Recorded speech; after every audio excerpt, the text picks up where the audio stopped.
Welcome to the Weekend Live Show. 508. We run down the biggest stories of the week with you every Saturday night. 508 is where I'm from. Let us know in the comments right now where you reppin'. 508 is where I'm from. Marshfield, New Bedford, Brockton, Malden, Tucsonville, Manchester, Albuquerque's in the Hanson, Hubbardston, Quincy, Hudson, Gardner, Manhattan, Conway, New Hampshire, the Garden City, Agawam, Poison, Plymouth, Pittsburgh, Lake Titicaca, Los Angeles. This year, cause we're ruthless, yeah, that's some true shit. You don't wanna mess with cheddar in this country that you catch in the ambulance. You have a job? What do you do? Leave your clothes, buddy, and then we're scooping up your pants. 508, where I'm from. 508 is where I'm from. You lived, I'd come to your house, I'd sit outside, roast marshmallows right in your fucking yard. NFL on the house, on that. Let's get this party started, shall we? Yo, what's up, turtle people? How's everyone doing tonight? Good? Good? Excellent. Welcome to the live show, ladies and gentlemen. I didn't get a chance to share this on social media, but I feel like I don't really have to now anyway. Share it wherever you can. If somebody could share it on the Turtleboy Facebook page, that would be cool. I didn't get a chance to share it on the Clarence with Emerson page yet. Follow me on there. Or the @Dr. Turtleboy page. That's DOCTOR Turtleboy. DOCTOR Turtleboy. Because if Jill Biden's a doctor, then fuck it, we're all doctors around here. My Instagram, our Instagram rather, is @Turtleboy_ @Turtleboy_daily_news. So get at us on there as well. We're not on TikTok because TikTok is gay and it's censorious and it's owned by the Red Chinese. So not doing that anymore. We tried it for a bit, but it ain't happening. But anyway, oh, thank you, Lauren. I'm glad you like that. I appreciate it. It matches. So, all right, guys. So I'm surprised I made it in time. And the reason I didn't share any of this stuff is I finally made the video just before the show about the celebration. Should we celebrate it together? I just published it and I think it's up now. Should we air it together? Let's do the debut right now. The Turtleboy core predictions. Let's air it right now for the world to see right now. As a class. So here we go.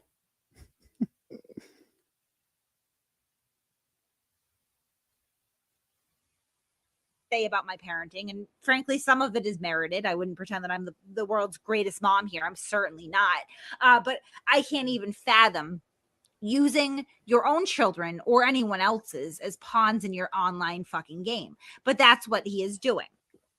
I have to read the whole thing. I'm gonna ask you to read the highlighted portion for his on.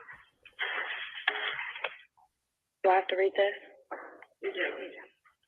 I'll make your kids want to fucking kill themselves from embarrassment. He has reposted these allegations with actually some documentation from a Department of Children and Family Service plan unrelated to sexual abuse that is in fact legitimate. We're not sure how he got it. This is not public record. Who's going to win on April 3rd? Who's going to win on April 3rd? Answer the question. The child. You won't do it. I just did. Maybe the audience. What'd you say? I think the kid's going to win, and you're going to get a court order on it. You think I'm going to lose? So that's him on record. What are you? No, Kate's kid's going to win. Kate's kid. Okay, you want an answer? Kate's kid's going to win because you're talking to a kid. What was that? Yeah, so Tonic can answer you. Yeah, Kate's kid's going to win because you harassed a minor. So Tonic is on record saying I'm going to lose. Coward that has to show up on the behalf of a piece of shit that has grown her children into trash. And I was going to say I don't like bashing kids, but that's not true. So I won't say that. But this motherfucker deserves it, son.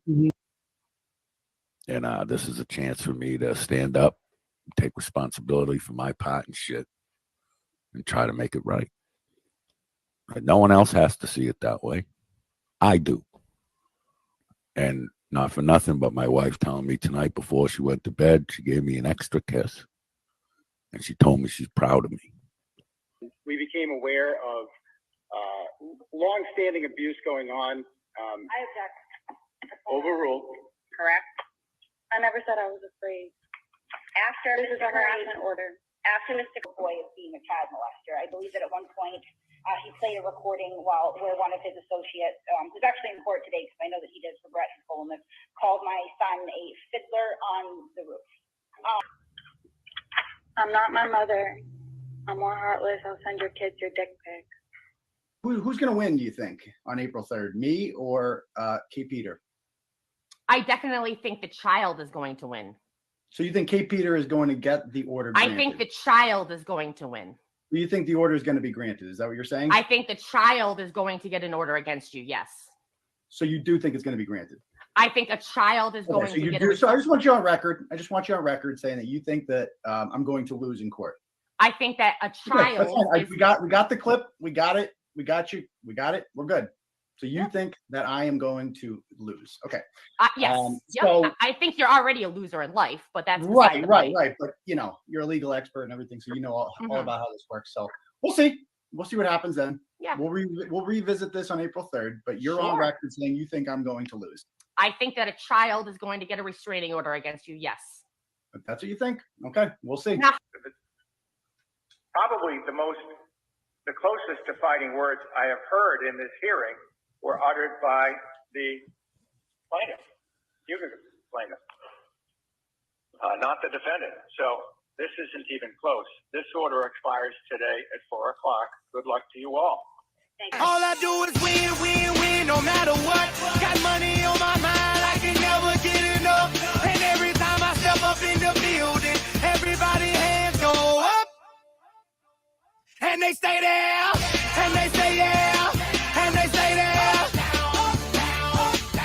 Cause all I do is win, win, win. And if you going in, put your hands in the air, make them stay there. I just put that together like half an hour before the show. So anyway, hope you guys enjoyed that. I probably could have made a better one, but just wanted to get the show started. Anyway, yeah, it is kind of funny. I am the only one with the balls to show my face in all of these. That's a good point. Very good point. All right. So anyway, I win, you lose. Maybe we'll revisit that a little later on. I feel like it's been so long since I destroyed their soul in court. For those of you guys who missed it, I had another order hearing this week. I had one like 3 weeks ago, probably, with Mike Fucci. I won that. I had a criminal complaint hearing with Mike Fucci. I won that. And his wife. I won that. I beat Ryan Waters without even showing up recently. I won that. The Tony Branch lawsuit was dismissed. I won that. And then, of course, this week, a woman who I've already beaten in court 3 years ago, who pretends like she's beaten me in court, but that hasn't really happened. Like I filed an order against her the same day she filed the one against me because my lawyer recommended it. It was like easier to get them both thrown out that way. So that whatever, like I didn't really want an order on her anyway, because definitely not scared of her crusty ass. So she tried to fail to get an order on me. It didn't work. So now she's using her kid as a pawn, the same kid that she doesn't give a shit about, and she basically ignores.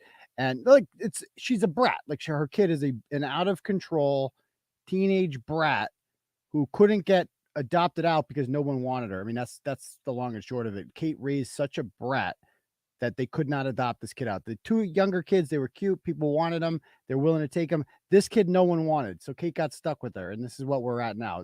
That's the truth of it. Okay. Oh, it's being mean. That's the truth. Fuck you. Fuck you, Kate.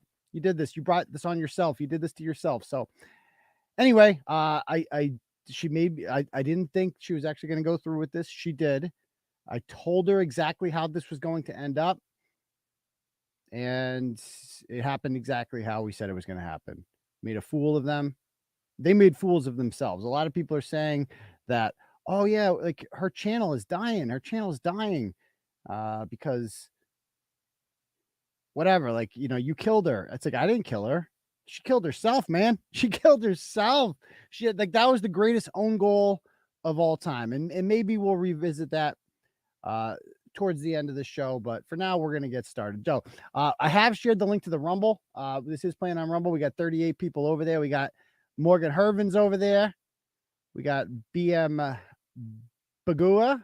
We got him over there. And they are watching over on the Rumble. So I'll share that link. Try to go and create a Rumble account if you guys haven't already, because I don't know how long we're going to be on this. And keep us updated on those Bruins, Lance.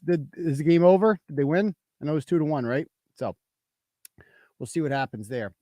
And if you guys like the program and you want to contribute and help out, you can do so by clicking the link at the top called to Turtle Chat. I can't do the super chat thing. So if you click at the link at the top, it brings you to something called Turtle Chat. You can go there. You can donate whatever amount of money you want. And when you do so, you get to write a little message. I will get the message and I will read it out loud on the show. So if you want to give it, you basically say whatever you want. You can use it to say happy birthday to someone, maybe give a shout out to somebody who owes child support to you or whatever. Maybe you just want to laugh at Krusty Panties because she had a tough week, or maybe you want to say something uplifting to Krusty Panties. Guys, she's had a tough week. She had, I cried, like, come on. She's down in the dumps. She really thought she was going to get this bullshit order on me to shut me up and stop talking about a child abusing animal she is, but it wasn't in the cards. It wasn't in the cards. So it was what it was. So yeah, we're going to gloat for it a little bit and then we're going to move on. But anyway, if you want to do that, you can do it that way. I'm also at Cash App, $ Uncle Turtleboy. We already got one Cash App here. From Rod O'Byrne, sends $10 and says, for great show. I appreciate that. We also got another one from Nicole Severia, sends $10 and says, congrats on your big win this week. I appreciate it, guys. So Oakley dokley. So let's just jump right into the content for the week. First story I want to start with is this goddamn principal out of Newton. I want to talk about his crusty ass. Speaking of. So this guy wants to play, huh? This guy wants to play. Okay. So we're going to be making a phone call this week. So if you're new here, even if you're not new here, make sure you have smashed that subscribe button. We're really close to 26,000 subscribers. And hit the notification bell, because a lot of the times we do impromptu lives. And I'm telling you right this week, I'm calling Newton North this week, and I'm going to get this guy on the phone. And we're going to keep calling Newton North. We're all going to call Newton North, okay? I'm not going to be treated like this by some asshole principal on a power trip who thinks he's better than me. Not going to happen. Not going to happen. Some groomer douchebag. So let's talk about this. So first, let's read the blog that I published. Let's pull this up first so we have a little context. And Jeff Cooner was talking about this on Friday. Thanks, Jeff, for the shout out there. Appreciate that. All right. So this is a teacher by the name of Melanie Pennison. She is a science teacher at Newton North High School. Newton North, for those of you unfamiliar, Newton has two public high schools, Newton North and Newton South. They're both quite lovely. Newton is like, it's a very liberal city. I think it's like the 12th to 13th biggest city in Massachusetts. It's like a suburb, but a city. And you need money to live there for the most part. Like, it's not like a city with a ghetto or anything like that. Not a lot of Section 8 going on. And basically a lot of people who live there, they're doctors who work in the hospitals in Boston, or lawyers or whoever. They're not poor. It's a pretty wealthy town. And I think Newton North, I think it's the better school. Performance wise, I feel like I hear about them more in sports and all this other stuff. And anyway, this woman's name is Melanie Pennison, and she is the advisor for the Gay Straight Alliance at Newton North. And these are in every high school, these GSAs. And I really had we had them at Shepherdell. I feel like we had them when I was in high school. Not that we didn't know who the gay kids were. It was pretty obvious. But notice there's no T in that. There's no Gay Straight Trans Alliance. All this shit with transgenders is where everything goes wrong. Remember, like 20 years ago, they were telling us, oh, well, we just want to get married, right? It doesn't affect you. We just want to get married. That's it. Like, you get to get married. We can't. And I didn't object, because if you want to enter into this insane idea of marriage, then have at it. More power to you. Good luck. Good luck. But they wanted to do it, and that's fine. But it didn't stop there. Okay, because it never stops there. Next thing you know, it was bake the cake, bake our cake, or else you're going to bake our cake. We're going to pick on you. We're going to go down to your bakery and say, oh, you don't do gay weddings? You're going to have to now. We're going to sue you. And that's what's happened. And then all of a sudden, one day, I don't know when transgender became a thing, but it was definitely after I left teaching in 2014. I left teaching Shepherd Hill in 2014. I couldn't have dealt with this shit. I couldn't keep my mouth shut for this. And it happened sometime after I left. All of a sudden, it became a thing where boys could just become girls. And I feel like Bruce Jenner kind of started it all. So that's why I say fuck Bruce Jenner, pretending to be a conservative. Like Bruce Jenner started this whole shit. Bruce Jenner should give, if Bruce Jenner wants to make amends for the harm he's done, first of all, he should apologize to conservatives everywhere. And he should give back every stupid courage award he's ever won, because it's a fucking joke. Give them all back, because you have started a whole thing here that has nothing to do with homosexuality. Transgenderism erases homosexuality. There used to be nice gay kids, okay? We all knew who the gay kids were in high school. Even though it was like kind of closeted in the 90s, everybody knew who the gay kids were. It was no secret. Nowadays, those gay kids wouldn't be gay. They would be trans. They'd be like, oh, I'm a girl. Well, I like doing girl stuff, so I'm a girl. Like Dylan Mulvaney is just a huge fruitcake, right? He's gay. He's so gay. And that's fine. But the whole, like, why? So now you're a girl. So now you're just a straight girl? That's what you are? You're Bud Light's campaign spokesperson, straight girl? Okay. Sure thing, Dylan Mulvaney. Right. Anyway, that has kind of completely changed what the LGBT, whatever, blah, blah, blah, movement stands for. And they're not like the gays. I feel like the gays were never militant, because I know a lot of gay people, right? We all know a lot of gay people. I'm friends with like lesbians, homosexuals, friends with them all. Gotten to know them. Great people. They're just regular folks like the rest of us, but not the transgenders. Okay. They're not the same thing. Enough with this shit that they're all grouped into one group. I know a lot of gay people who don't want anything to do with the T's, because the T's are more aggressive than everyone else. They're fucking angry, and they all are suffering from some sort of mental disorder. Like you think you're a dude, or you think you're a chick. You're clearly not, because you have a cock, for one thing. There's a big cock there, and that should have been your first indicator that you aren't a girl, because girls don't have cocks. So you have to be suffering from some sort of mental disorder to be in this predicament in the first place. And so we are seeing these days a lot of trans rage. We're going to see with the Riley Gaines video I'm going to show you in a few minutes. And even the Nashville shooter, that went away real quick, huh? How about that? Somebody goes into a Christian school in Nashville, kills 3 children and 3 adults. And it's a transgender person. It's a woman who thinks she's a man. And all of a sudden, misgendering is no longer a thing. They're proud to call her a woman, because they don't want, that's not one of ours. Maybe they spelled he, her. Maybe she meant to write she, her, and she wrote he, him. Maybe it was a mistake. Maybe it was a typo when she put that in her LinkedIn. But they've kind of rabbit holed that one. They forgot all about it. And quite frankly, it's like, I just saw this coming, man. They're fucking angry. They're angrier than any other group. And I'll never be down with this shit. And I'm happy that they're being so ridiculous, because it's forcing our side to just reject it all. There was a point where we were like, okay, sure. Like even Ben Shapiro was like calling Bruce Jenner she. It's like, I'm not doing any of that. Not gonna participate in this shit. I'm gonna call you the pronouns that are appropriate to call you. There's no such thing as picking your own gender. There's only 2 of them. There's only 2. There's cocks and there's vaginas. It's it. Like 0.001% of the population has like, a cock growing out of the vagina or some weird deformation, but it's not a thing. Okay. It's not the 20% now that are transgender. Anyway, so back to this whole story. So this is, what's her name again? Pennison? Melanie Pennison. And she sends out an email that I got a hold of earlier or maybe last week, earlier in the week, whatever. And it reads as follows. Hello, Newton North. It's that time to be glad sign-ups, April 14th. Who doesn't want to get their rainbow the day before April break? The block to field any tech issues, blah, blah, blah. So this is the April 14th is coming up, and this is their schedule. C block, panel discussion on intersectionality of religion and queerness. Religion and queerness. And any teacher can sign up for these classes, by the way.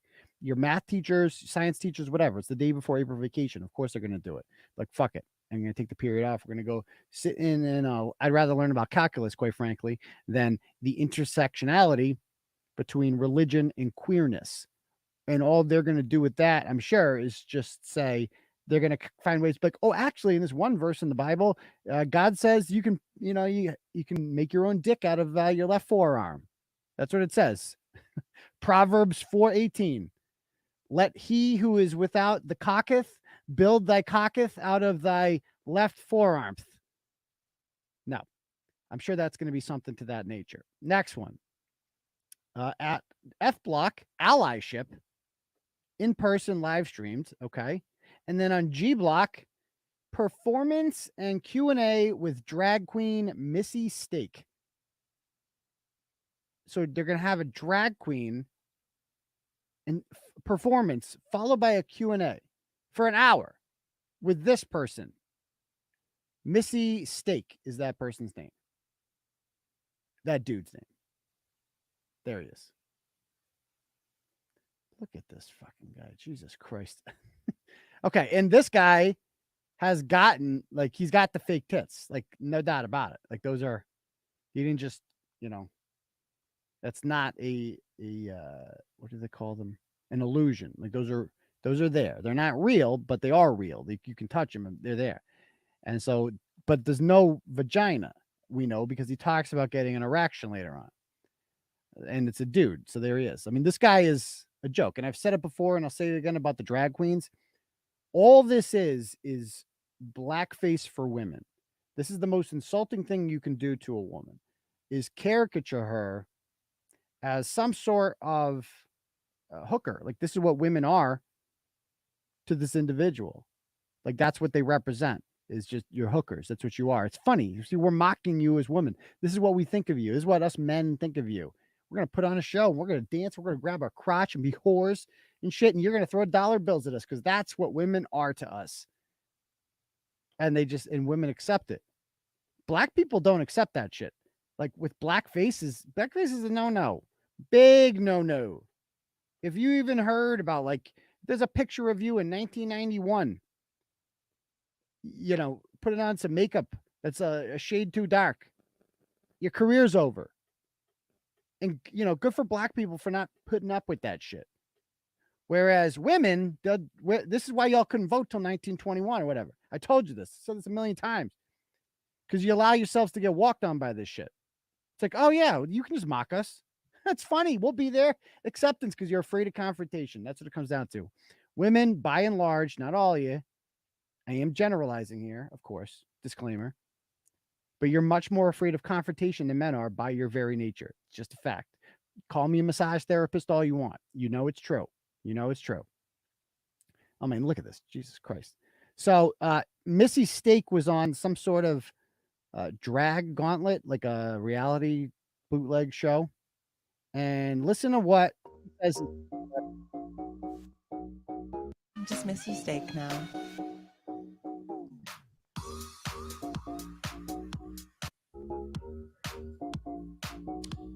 I think the first time I discovered drag, oh my God, would be when I saw Linda Carter spin in her golden lasso and transform into Wonder Woman.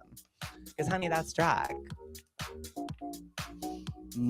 Well, about any secret weapons, I can't tell you about them because they're secret. But if I had to say, I would probably say my ability to maintain an erection despite all of the antidepressants I'm on. Yeah, it's funny. I'm suffering from mental illness. I take a shitload of pills every day.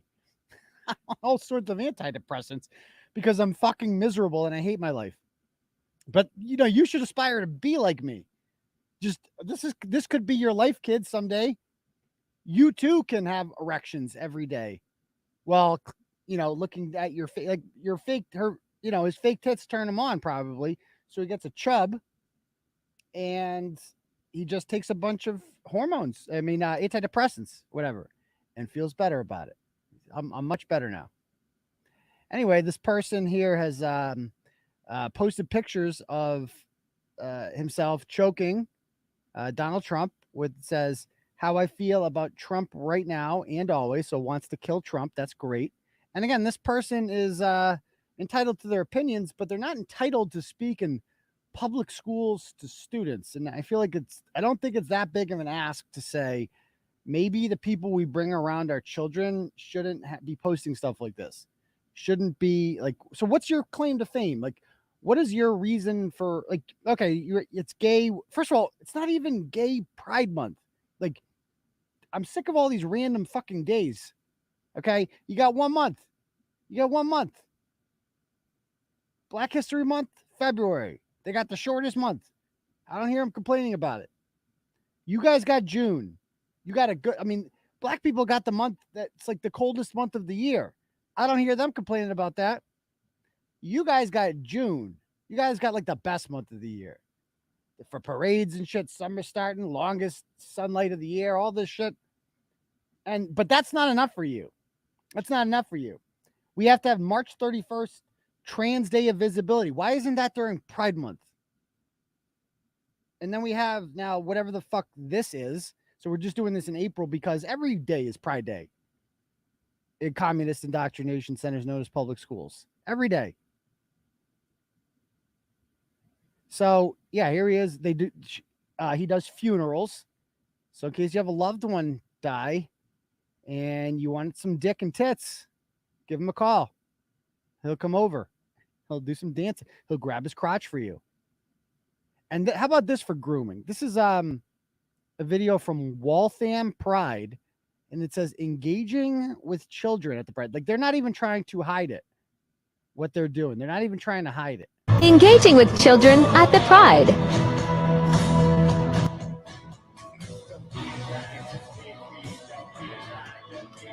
Like, how creepy is this shit? Like the way the mother is holding her hair. Like, what is the... It's not like he can sing well or anything like that.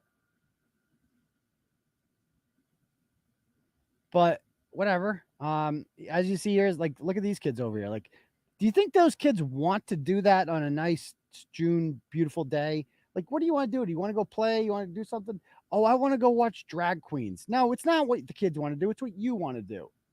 And nobody's actually entertained by drag. I would love to get an answer for this. Like, people that are like, oh, I love drag shows. What the fuck do you like about them? Tell me what you like. Oh, it's fun. What's fun about it? A dude, like, a flaming whatever, like up there dancing around and, grabbing his crotch, pretending to be a hooker. That's funny to you? Like, how old are you that's funny? I don't get the humor in this. Maybe I'm just whack. I don't know. My kids at Fanning Learning Center in Worcester always told me I was mad whack. Maybe that's why. I don't know. But she goes, this is he says this was me before the stripper life. Okay. But anyway, he apparently sold out quick because Melanie writes an email and says, hello, North.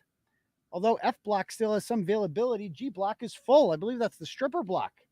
We'll be live streaming both in-person blocks. Okay, so allyship did not fill up, but the other one did. And it's not surprising that this happened at Newton North High School because I've written about this school several times before. They have a principal by the name of Henry Turner, who claims to be an African American. But come on. Am I alone in this world? That guy's black? Come on. Stop it. I'm just as black as that guy. If he's black, I'm black. Stop it. You look like every guy in Fall River ever. That's what you look like. You look like every Portuguese guy, roaming the streets of Fall River or New Bedford on a Monday afternoon. Stop it. Stop it. I'm black. Stop it. Oh, really? Like, what percent? Like, what does that even mean? We're all different shades and hues, whatever. Like, you're not black, dude. Okay? I know what black people look like. They don't look like you. You're not black, Henry Turner. I don't care if your grandma's black, whatever. That means nothing to me. Like, the whole purpose of, like, I'm black is of racism in general is that when people look at you, they treat you differently because you're black, right? That's the whole idea of it. Like, during the civil rights movement or during the 60s, whatever, 50s, how did people know who to pick on? How did people know to say, if this guy in 1955 walked into a segregated store in Mississippi, whites only, nobody would bat an eye. They're like, yeah, that's fine. Not a problem. Nobody would suspect a thing because your phenotype is white. Okay. You're a white guy. I don't give a shit. And it just proves how, like, this whole race thing, it's like, who gives a shit about any of this? Like, we're all generally on some spectrum. Who cares? Oh, yeah. Rue's black. Does he qualify as black, Rue? Like, what the hell? Where'd I go? What happened? Oh, I disappeared there. Does he qualify as black? What have you decided? I don't think he looks black. I'm just saying that guy don't look black to me. But his name is Henry Turner. Henry Turner, which is, a pretty basic name. That could go either way, I guess. But anyway, this guy I've written about many times before because he wrote this email when Kyle Rittenhouse was exonerated. And again, Kyle Rittenhouse killed a couple white people, 2 white people, shot a third, one of whom was a registered sex offender and a child rapist in self-defense. Did nothing wrong. Had a trial, an unfair trial, quite frankly, never should have been charged, and was acquitted by a jury of his peers. It was a fair trial. All sides were heard. It didn't go well for the prosecution because they didn't have much to work with. The video exonerated him completely. But this guy writes in an email to faculty afterwards, he says, "Dear colleagues, as you may have recently learned, Kyle Rittenhouse was acquitted on all counts. This is a divisive case and will be seen as a blow, particularly to black and brown people who are regularly reminded that their bodies are treated as less than others." Reminder, Kyle Rittenhouse is blacker than all the people he killed. Like, those were some white boys who died on that day. White. Whiter than Henry Turner. There is a lot to process about this case. This is why it was important to have advisory and wind block so that we could talk about these situations when they matter to us. Why are you talking about it at all? Like, that's what I want to know. Like, what does this have to do with getting an education? It's like, why do you have to talk about some shooting that happened in Kenosha? Like a guy acquitted for murder that he didn't commit. Why is that necessary to talk about? By the way, what were they rioting for in Kenosha? Oh, yeah, a guy by the name of Jacob Blake was shot while trying to kidnap 3 children he did not have custody of because he raped their mother digitally and stuck fingers in her. He put some digits in her, as Bret would say. He put some digits in her, and he pulled his finger out and he smelled it. This is all in the police report. I published it. And he said, "Smells like other dudes." And then he left. He stole their car. And he was not allowed there. He came back, tried to steal his kids. He was paralyzed as a result of that. He ain't gonna, his raping days are over. Let's just put it that way. The streets of Waukesha are a little bit safer for that woman that was raped. A little bit. So that's who these people were there to riot on behalf of. And Kyle Rittenhouse then shot him when they tried to, kill him. So there we go. So this guy writes, "I'm sure many students will want to hear us acknowledge this case. Send out some ideas of what you could do during your advisory class. Be a great opportunity to share our concern for their well-being. If you're interested in having students process with you during Tiger, feel free to let Michelle know." Okay. "Additionally, we will have spaces for students and staff of color Monday and Tuesday." So they're going to have segregated spaces. So white kids aren't allowed, but black kids are allowed to go there and cry about a white pedophile who died in Wisconsin, because that's very upsetting for black people in Newton. Very upsetting. Triggers them. So we sent out this whole email here. While I can't say I'm being surprised by the decision, my lack of surprise doesn't diminish the pain and the hurt. We should anticipate that many people in our school community are reeling from this verdict. The decision shows the disparity of our legal system. What is that? If Kyle Rittenhouse were black, the outcome would be significantly different. That line pissed me off so much. That it would be significantly different. How do you know?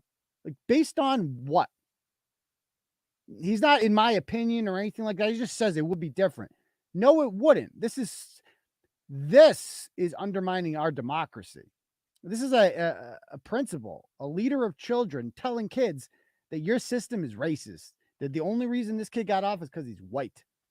It's just a lie, an easily provable lie. And he spreads these lies with no consequence. Furthermore, self-defense is being used in the Ahmaud Arbery case as well. This is racism. By the way, the Ahmaud Arbery case, they were found guilty and are spending the rest of their lives in jail for murder. And quite frankly, I think those guys got railroaded a little bit. I saw the tape. Should they have been out patrolling the neighborhood? No, I guess not. But I saw Ahmaud Arbery rush at them. I saw the tape. There's a reason they shared that tape with authorities, because they thought it exonerated them. And I looked at it. I'm like, that's not. How are you going to get someone to murder on that? They got 3 people on murder on that. And I think it was largely because Kyle Rittenhouse got off. And they're like, we got to throw these people a bone. That's what I think with that case. But this guy's like, they're going to use self-defense as a defense. Like, oh, God forbid somebody try to use self-defense to avoid life in prison. Okay. Right. This is racism. Apparently, legal defense is racism. A system that teaches people that black and brown bodies are less than others. It's no wonder then that these cases carry significant weight in our schools. And then says, you probably discussed the Rittenhouse case in advisory. All right. Any students who need to meet with a counselor tomorrow may do so. We will work with Black and HLU members to make sure there's an opportunity for them to process during Tiger Block. What? Win after the break would also be a place for students to discuss the case. Oh my God. Here are a few ideas to keep in mind. Ignoring this event is normalizing it. Right. You know, so if you want to teach science in your science class, that means you're somehow responsible for normalizing Kyle Rittenhouse. First of all, we should be normalizing that because it's normal to be acquitted when you're not guilty of something. It's okay to name racism. There's a long history of acquittals such as this when white people get off for murdering black people. White people get off for everyone he killed was white. Oh my goodness. To ignore racism just empowers the system. Discussions need to be focused on learning and understanding. We need to ensure the psychological and emotional safety of all, blah, blah, blah, blah, blah. Okay. If students ask, why are we making a big deal about this? We are living at a time where racial justice is front and center of our conversations. Additionally, racial justice is a value of our school and district. You can then refer them to our district statement on, okay, right, sure thing. It's devastating, he says, devastating. Anyway, so this guy also, I don't know when this guy actually works, but he's a DEI salesman. He's got his own little business going on, a side hustle, except he misses school for it a lot. I was talking to some parents in somewhere in the North Shore. I think it's like the West Newberry district, whatever that one is. Masco, I think. And they were concerned that this guy was coming to speak to their schools. He was being paid to come and speak to their schools about whatever, like, you know, how to not be racist or something. Like, learn from a black guy, you know, I'll teach you all about it. Somebody just sent me a thing that says the kid is black, Henry is not. What?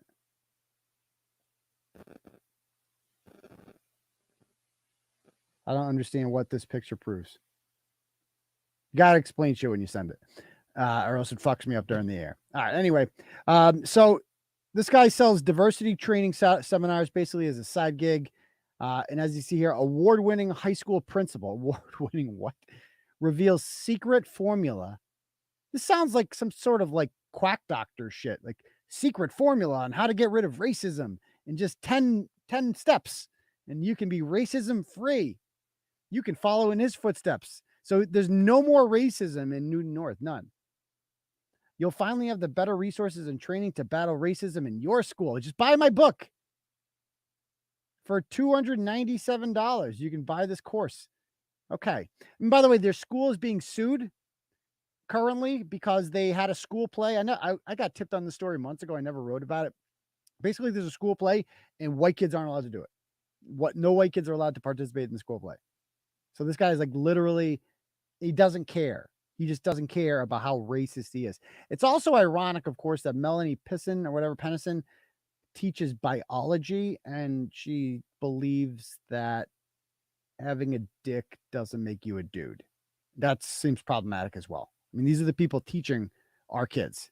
Like, dude, I'm telling you, be on top of what goes on in your public schools. He gets away with this in Newton North because it's Newton. I mean, people in Newton are probably okay with this. Probably doesn't get much pushback. Parents in Newton should be pushing back against this. Do not be silent about this. Even if it's 20 of you, make freaking noise. I'll make noise for you if we need to. There's no bigger cult in this country right now than the cult of transgenderism, like I said, but whatever. Okay. So let's go back to the update on this blog that I published today. Because the guy wrote an email to his faculty after I published the blog. And let's read it.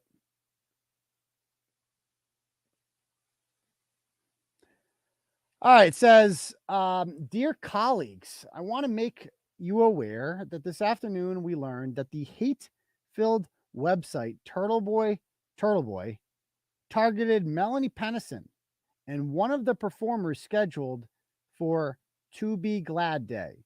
One of the performers. Oh, you mean the drag queen?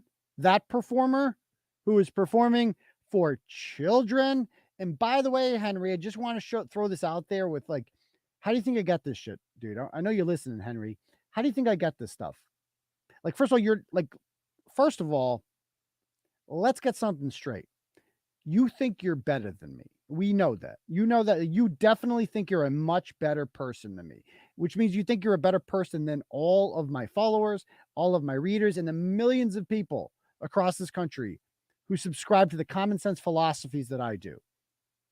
But I got news for you. You're not better than us. Actually, you're much worse than us. Because the things that you stand for are immoral, evil, wrong, divisive, incorrect. Like the things you said about Kyle Rittenhouse, the things you said about me. I mean, they're just completely wrong. To say here that it's a hate-filled website, Turtleboy. Hate-filled? This is a love-filled website, sir. You ain't people who, we understand that you hate it because it exposes people like you. But what's hateful about it? Who do we hate? I mean, I guess I hate, groomers. Not a fan of them. Not a fan of con artists, crooks, Monica Cannon Grant, Ryan Waters, dog killers, Tyler Falconer. Go down the list. Mike Fucci, not a fan of him. Don't like him very much at all. I don't know if hate's the right word, though. Definitely hate a couple people, but I don't even hate you. I hate what you stand for, but I don't really hate you as a person because I don't really know you as a person, and you don't know me. And maybe we should all kind of just chill out a little bit with the judgment, sir. Just chill out a little bit. You're only writing this email because you would never say this to my face, dude. And guess what, Henry? We're going to be seeing each other face to face. You can clip this, call the police, whatever. I'm not going to hurt you. Okay. I'm not going to hurt you. You look like you're a little bit bigger than me anyway. You could probably hold your own, but we're going to see each other face to face. Just know that. And if it happens to be in front of kids, it happens to be in front of kids. Because I was at the Newton North, Worcester North. That's the real North, by the way, Worcester North basketball game about 3 or 4 weeks ago in Taunton. And I saw you standing there in front of the students.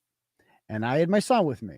And so that's the only reason I didn't go over there and audit your ass in front of the kids. Because when I do it, I'm going to embarrass you in front of your own students. I'm going to emasculate you, call you out. You're going to get the full treatment, dude. You're not going to talk shit like this about me in an email to your entire faculty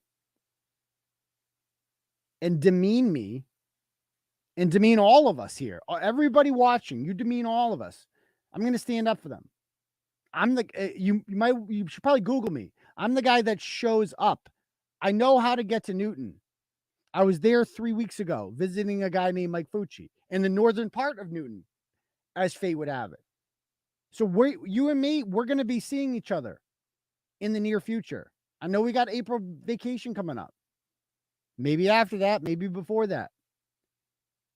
But there will be an audit of Newton North High School in my future and in your future, because I know where you work. We can find you. That's not a threat.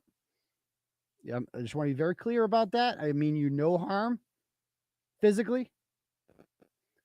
But I will be asking you these questions about this. You're going to have to answer for this email on the spot. I am the man who knocks, like Double M99 says. I am the one who knocks. So just understand that that's coming. That's coming. If you're going to write an email like this saying these things to your entire faculty.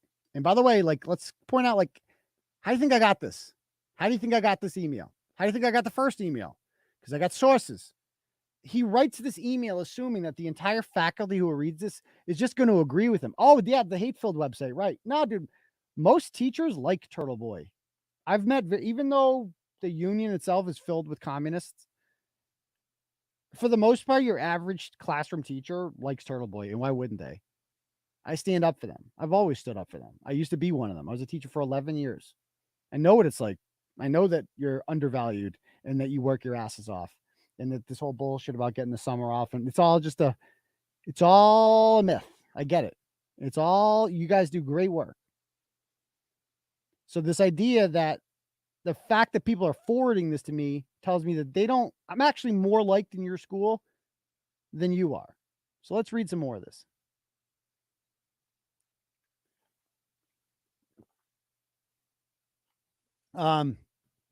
This post includes personal photos of Melanie and pictures of emails she sent to the Newton North High School staff and discussion Google groups. Personal photos of Melanie. Okay, boomer.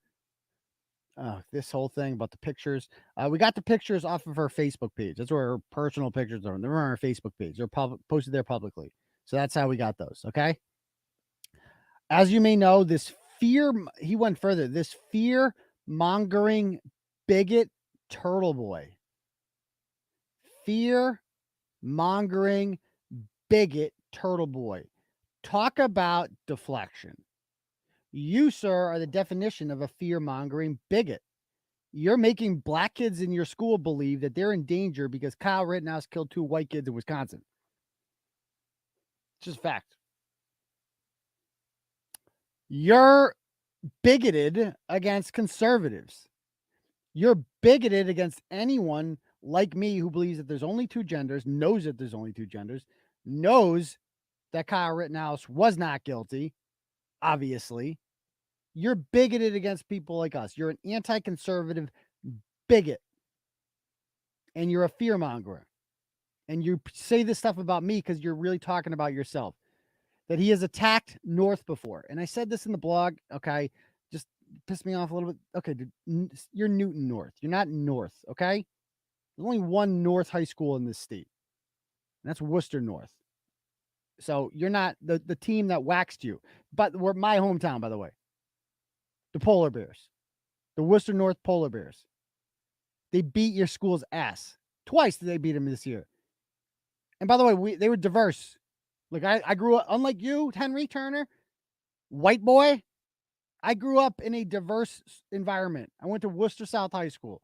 I was a racial minority in my school because I'm white.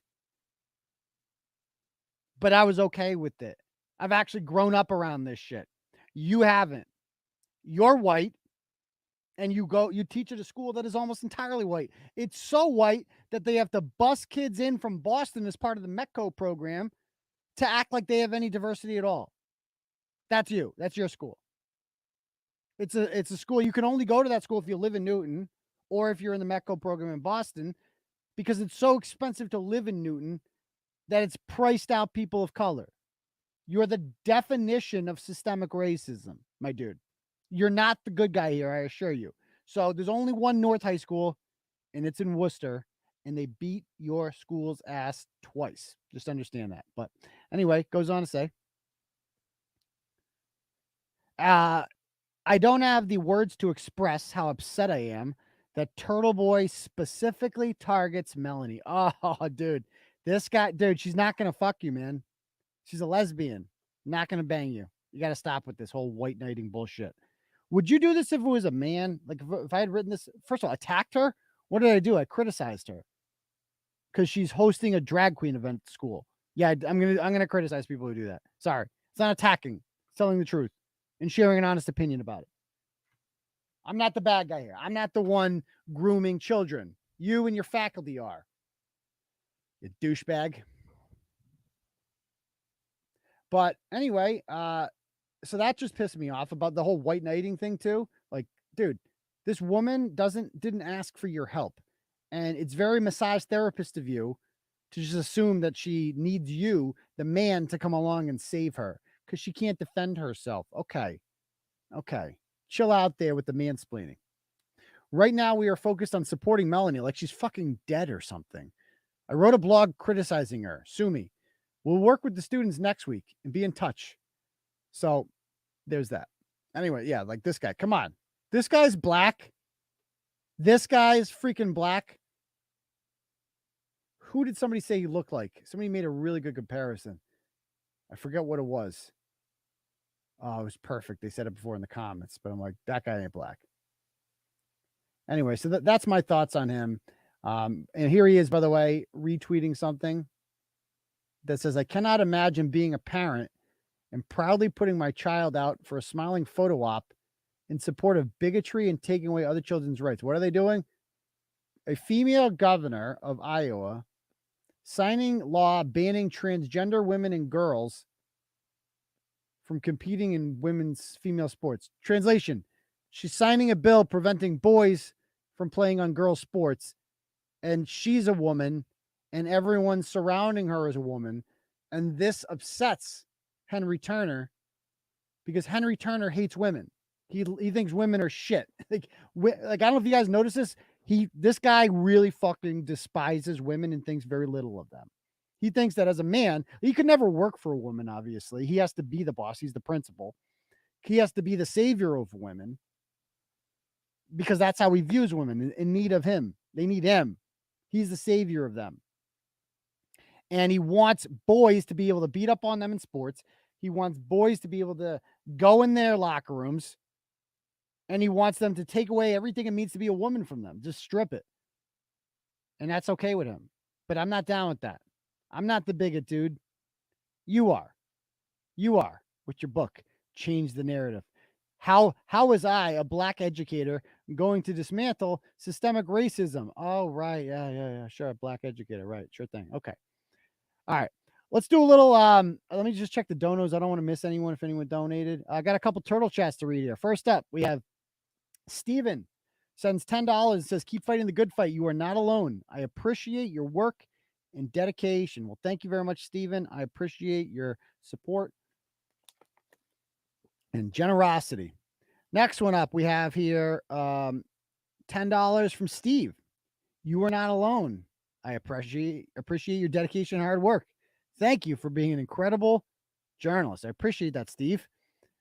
Next one is from Kelly, $15, and says, I screwed up on cooking and was hoping Chef Boyardee was going to be around. Happy Easter, everyone. Appreciate that. Okay. By the way, shout out to we got Edwin Salazar, K. Peter. We have Tonic, which is his name is Zachary Martin, and I believe the other one's name is Katie O'Grady, who I'm being told are live streaming us in Discord right now. So shout out to you bitches. Hey, Kate, I know you're watching right now. Just stop. You can't beat me. You stop. And by the way, you got court coming up on May 5th with Lauren Murray. Don't forget about that charge too. And I'm going to see Andrew Johnson on April 17th for his charge. Now that we know that you are living at 47 Avery Street in Attleboro and rejecting the mail. Yeah, we know about that. Yeah. Yeah. So it's not going to work. So we have here, I think we got a picture of, this is apparently Tonic's. So Zachary Martin, some guy from, I think, Tennessee or some shit like that. He's been credibly accused of raping 2 women. And he finally got a girlfriend that's willing to have sex with him consensually.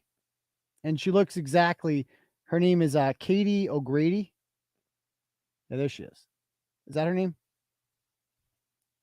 There she is. What's her name? Let's see what we have here. Her name is, what the hell's this chick's name? Just Kate Grady. She goes by Chicky T on YouTube. There she is. And pretty much this is the face of everyone who doesn't like me. And I couldn't be prouder. I don't have fans that look like this. I don't have fans. I mean, Katie Gravy, more like it. Katie Gravy. Katie O'Gravy. Oh, look at her. God, why do they all look like that? Oh, Buzz. Woof. Woof. Yikes. Dump truck needs to show you how to use a filter, girl, because it's just not happening. So anyway, I want to give a shout out to you people. But anyway, back to the story at hand here. Is talking about Turtleboy lucrative? No, they don't even make money off it. I mean, Kate does a little bit, I guess, but the rest of them don't. The rest of them just obsessed with me. Like, they talk about me 24/7. They think about me all the time. They think I'm going down. We could. I want to watch the clip again. Can we watch the clip? Can we watch part of the clip? Should we watch the clip again? Or it was once enough? What do you guys think? Should we watch the clip again right now? But we're in a little break here. I think we should. Let's see what you guys say, and I'll let the commenters decide.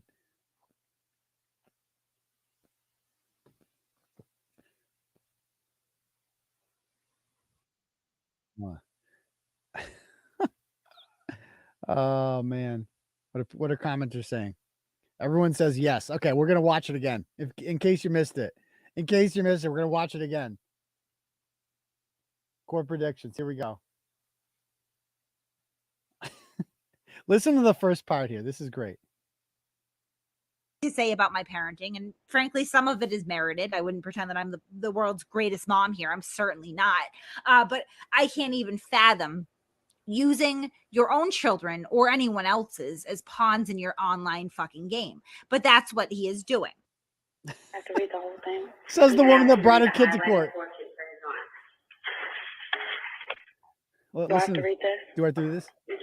You do, Kate says. You Make do. your kids want to fucking kill themselves from embarrassment. He has reposted these allegations with actually some documentation from a Department of Children and Family Service plan unrelated to sexual abuse that is in fact legitimate. We're not sure how he got it. This is not public record. Who's going to win on April 3rd? Who's going to win on child. April 3rd? Answer the question. The child. You won't do it. You won't do it. I just did. Maybe the audience. What'd you say? I think the kid's going to win, and you're going to get a so court order you on think you. I'm going to lose? So that's him on record. What are you? No, Kate's kid's going to win. Okay, you want an answer? Kate's kid's going to win because you're talking to a kid. What was that? Yeah, so Tonic can answer you. Yeah, Kate's kid's going to win because you harassed a minor. Okay, so Tonic is on record saying I'm going to lose. Coward that has to show up on the behalf of a piece of shit that has grown her children into trash. Wait a minute. Stop right there. This is not the most ironic thing ever. You're showing up to court on behalf of he's criticizing Kate for what?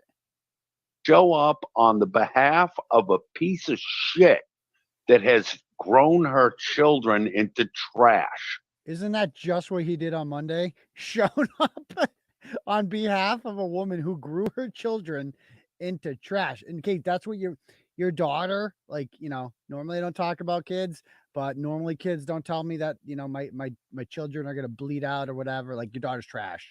She is. And it's too late for her. She's going to be just like you. Congratulations. You ruined another person's life. She had potential. She could have been something, but she's just going to be trash like you. It's sad, but you did that. I didn't do that. You did that. And I was gonna say I don't like bashing kids, but that's not true. Oh, so yeah, I won't say that. But this motherfucker deserves it, son. And this is a chance for me to stand up, take responsibility for my part and shit, and try to make it right. But no one else has to see it that way. I do. And not for nothing, but my wife telling me tonight before she went to bed, she gave me an extra kiss. And she told me she's proud of me. She's proud of me. We became aware of long-standing abuse going on. I object. No. Overruled. Overruled. I never said I was afraid. I never said I was afraid. After Yeah, don't say that. Being a child molester, I believe that at one point he played a recording What? where one of his associates. Oh, that he's actually guy. In court today, because I know that he does for Bret and told him that He called regrets my it. Son a fiddler on the roof. Oh, can we just laugh about that for a moment? Tell him the judge. Oh, guy. So I brought this guy with. I brought this guy Bret with me to court because he called her a fiddler on the. He called my son a fiddler on the roof. But he regrets it. He regrets it, Your Honor. So why the fuck is he here? Why is he here? Like, the judge had to be thinking, like, what are you talking about? Why are you saying so many words at once? I have no idea what you're talking about. Yeah, and you gotta prep your kid better. You gotta prep your kid better. Whatever you do, don't say I wasn't afraid. Big no. Oh yeah. Can we get it? Seriously. I don't think he wants a haircut. I mean, whose hair, for those people who were in court that day, like whose hair was nastier that day? Bret's or Kate's? It's a tough one. It's a tough one. Fiddler on the roof. She actually said fiddler on the roof. And crusty panties in court. Like, she gave me some of the most embarrassing, hilarious audio that I will have for so long now. And I told her that was going to happen. I'm like, you should just, I go, don't walk away, because I don't want you to walk away, because this is going to be fun. I'm going to have a great time with this. So don't walk away, please. And she knew I was like, and she did it anyway. She did exactly what I wanted her to do, because that's what happens when you're dealing with retards. They're really easy to just do whatever you want. All right, more. I'm not my mother. I'm more heartless. I'll send your kids your dick pic. Oh, that's nice. Who's going to win, do you think, on April 3rd? Me or Kate Peter? I definitely think the child is going to win. So you think Kate Peter is going to get the order granted? I think the child is going to win. Do you think the order is going to be granted? Is that what you're saying? I think the child is going to get an order against you, yes. So you do think it's going to be granted? I think a child is going to get a So I just want you on record. I just want you on record saying that you think that I'm going to lose in court. I think that a child. Okay, we got the clip. We got it. We got you. We got it. We're good. So you think that I am going to lose? Okay. Yes. So I think you're already a loser in life, but that's right. But you're a legal expert and everything, so you know all about how this works. So we'll see. We'll see what happens then. Yeah. We'll revisit this on Fiddler. April 3rd. But you're on record saying you think I'm going to lose. I think that a child is going to get a restraining order against you. Yes. If that's what you think. Okay. We'll see. Nah. Here it is. Probably the closest to fighting words I have heard in this hearing were uttered by the plaintiff, plaintiff, not the defendant. So this isn't even close. This order expires today at This 4 isn't o'clock. even close. Good luck to you all. All I do is win, no matter what. Got money on my mind, I can never get enough. And every time I step up in the building, everybody hands go up. And they stay there, and they say yeah, and they say there. Cause all I do is win. And if you going in, put your hands in the air, make them say that. Number one, baby. Oh, baby, that felt good. All we do is win. Are they embarrassed? I'm sure on the inside they're partly embarrassed. I'm so happy that they're watching me right now. Okay, we got people in there. You don't think we know that you're watching? We got people in every Discord, motherfucker. You can run, but you can't hide. So I recommend just walking away. Don't ever talk about me again, and I'll leave you alone. Fail you to do so, then we getting old school. We go after Edwin Salazar's mom's daycare. We can do that. We've done that before. We'll do it again. He backed off a little. Edwin, you're not that bad of a guy. Just chill out, walk away. We'll be good. Go play your video games. Jerk off with Bret. You guys can have a great time. But anyway, so there's there. So let's go on to the next topic, shall we? And by the way, let's do a little where you repping. Let us know in the comments right now where you watching the live show from tonight. Go ahead. And by the way, if anyone else would like to donate to the program, you can click at the link at the top. That will bring you to a thing called Turtle Chat. You can donate whatever amount of money you want. Write a message, and I will read it out loud to the class. Okay. Let's see what's going on here. Okay. Lexington's in the house. Tucson, Buzzards Bay, Rockland is here. Scituate, Nashua. Everett's in the house. Stoneham, Tiverton, Canton, Lincoln, Rhode Island. Dorchester's in the house. Nashua, East Bridgewater, Hopedale, Raynham, the Hall of Justice wheelchair ramp, the KP Hall of Justice wheelchair ramp.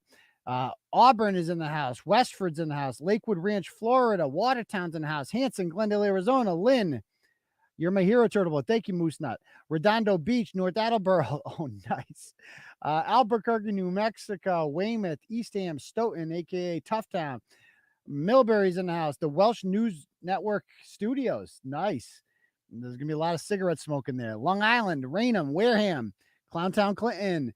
Union, New Jersey, 908, Nantwich, UK, South Florida, Webster, Jill Biden's Empty Head, North Carolina, Weymouth, Albuquerque, Unity, Maine, Charlton's in the house, Wales, a hospital in Wales, ripping butts, Queen Creek, Arizona, Hudson, New Hampshire, Somerville's in the house, Salem, Danvers in the fog, the Taking Gay 101 at Newton North, Thompson, Connecticut, Needham, Malden, Smith Hills, Dartmouth, the home for Lost Ratchets, Northern Hemisphere, Cotuitz, Watertown, another Watertown, Vernon, Connecticut, Peabody, Brett's dentist office, yike, Hadley, Massachusetts, Hartford, No Tooth, Maine, yikes.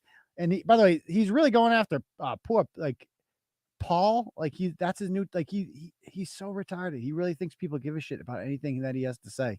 And so it's like, dude, just chill the fuck, like, dude, relax, Bret.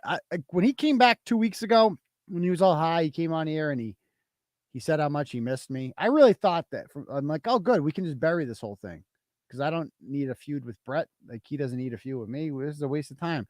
And then he's like, you know what? Nah, I'm gonna go with the child abuser. Gonna go back her up and put all my eggs in that basket and see where it goes. Exactly. Like, who's Paul? Exactly. Like, it's just another person this week that he's fixated on. That's all he's going to do. He's probably going to talk about each and every one of you, dedicate a show to you, and you'll never know what happened because nobody watches Bret breathe into a microphone for 5 hours. But okay, let's talk about the next topic, shall we? Let's bring it up here.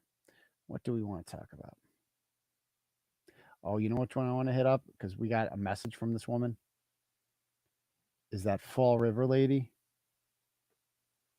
This one. Because she commented on the page. All right, we got to talk about her. All right. So this woman's name is Jennifer Silva. And I mean, dude, like, I don't get these people, the people that do the bodybuilding. I don't get it. Like, I understand you want to be in shape, but you don't even look human. Like, you look like a literal plastic doll, but worse. Like plastic dolls don't look like they smoke that many Newports. Ugh. Like, you don't eat, like, ugh. Just, I don't know. I guess people find this attractive. I don't. It's just too much. Too much. Anyway, she likes to go out with friends, so she went to this place called Boca and leaves the following review of it. This is a restaurant in Fairhaven, Massachusetts. She says, I went tonight to Boca for the first time. The food and staff were remarkable. Okay. After 9, we were there enjoying. Was she drunk when she wrote this? A friend's birthday. Behind us, after 9 p.m., a family came in with young children under 5. Okay, so you have a family coming in with kids under 5. Every time we spoke or said a swear word, that family would say something to us. Stop right there. Stop right there. So you're swearing in front of children, and you want us to believe that the problem is somehow not you. Off to a rough start. We are all adults, professionals, business owners, accountants, and doctors. Absolutely, and no behavior out of the ordinary. That's a sentence. Absolutely, and no behavior out of the ordinary. Yeah, you're real professional. So it's okay to swear in front of children while you're out to dinner because you're rocket scientists and astronauts and whatever. Okay. And it goes on to say, we've been to plenty of restaurants in our lives and never been treated like this. Meanwhile, the young man from the table kept turning around and threatening our table. Then we were walked out. So you were kicked out of the restaurant after dropping a $500 tab. So I love how she has to throw that in there. She spent $500, guys. She's a big deal. She can do whatever the fuck she wants in there. She's a big baller. $500. And a woman from the restaurant watched us leave like we were criminals. We would have gladly went back, but this was horrifying. She was horrified, guys. And then you have all these morons, because we're living in like a like social media is an echo chamber. No one ever challenges you. Like no one would ever say, like on your friends list, like, you know, maybe you shouldn't swear in front of kids. Maybe you shouldn't do that. Like no, everyone's afraid of controversy. So though I guarantee a lot of people were thinking that, reading that, who were on their friends list, they didn't say anything. The only people who say things are the people that go along with it. I cannot believe that happened to you. You out of all people. What? There are plenty of places that will welcome you and your money out there while you swear in front of children. That's a shame that happened. Horrible. Thanks for sharing. I will never go there. I guess it's a crime there to have fun. Have fun? She just said that she was kicked out for swearing in front of small children. Yikes. What was their reasoning behind having y'all leave? It's probably the reasoning she mentioned in her thing. Like she was honest about it. Like I was acting trashy and we got treated like trash. So the Boca comes forward and says differently. Last night, a rare and disturbing incident occurred. A guest felt it necessary to verbally attack another family while dining because they politely requested that she refrain from using profanity in front of her children. And now today, that guest is posting multiple comments, posts, and reviews depicting a very different version of what happened. Normally, we would not fuel the fire.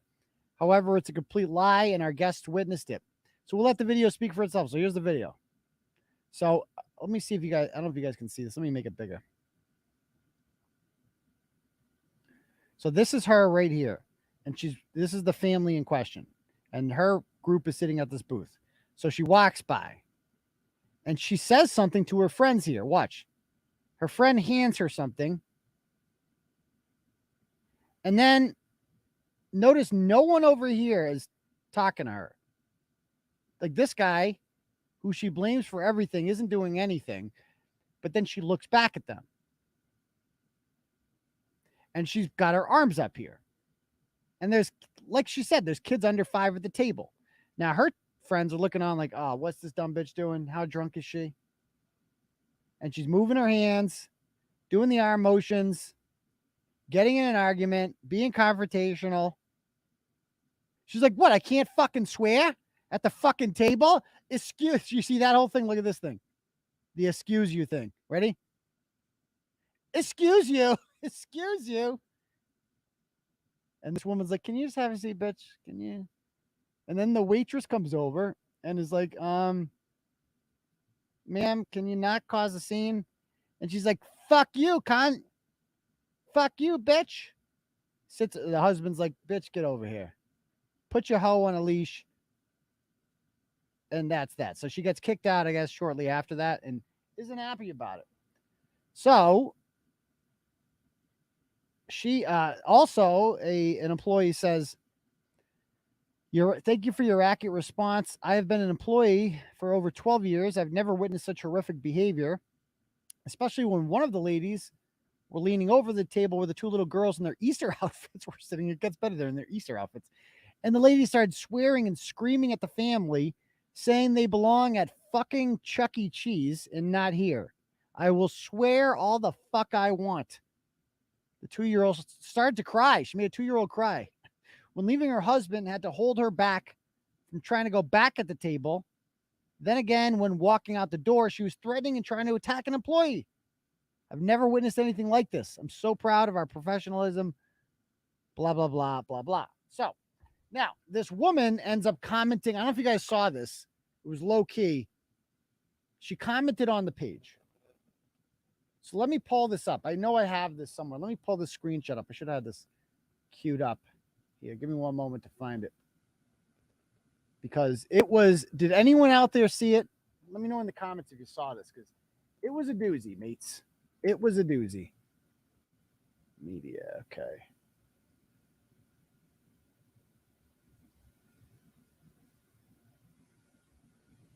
Did we have this in the, okay, I found it. Got it. Got him. Let's pull it up. Oh, she commented on the Clarence Woods Emerson page, too. She came to my personal page, not even the... Where do you see this? Did anyone see this yet? Just out of curiosity.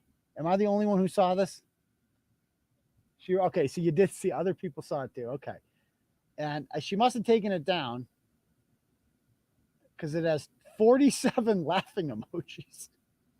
That was the only... I've never seen a ratio like that. 47 laughing emojis. That's it. So this is what she writes on our page. Your pathetic post goes to show how false your information is. What does that mean? The restaurant took down the video because it was inaccurate depiction with an I of the incident. And yes, there is no audio because there was nothing to hear. I don't think that's why there's no audio. I think it's because it doesn't record audio. I think that's why. It was classic retaliation to a bad review. The story keeps getting better and better every time it's told. Never seen or heard a child cry, nor did I attempt to fight the staff. So I guess we'll just ignore what every one of the witnesses said and your aggressive behavior in that video and the fact that you're acting like complete trash now. That leads me to believe that the story is somewhat accurate. Just saying. If the gentleman at the table was so concerned for his children, he would not have continued to turn around and badger our table or verbal attacked the women at they table and they walked by. What the fuck is that? Can we just rewind that sentence? What intonation did I just read there? If the gentleman at the table was so concerned for his children, he would not have, it's a stickling point for me, not have continued to turn around and badger our table. So he's concerned about the swearing. And if you, wouldn't he then, oh God, you know who's calling me right now? Kate's stupid fucking kid is calling me right now. I shit you not.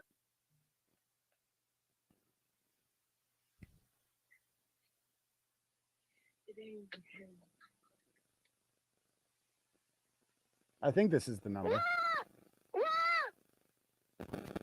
Kate, this is your fucking kid. Come put your brat on a leash.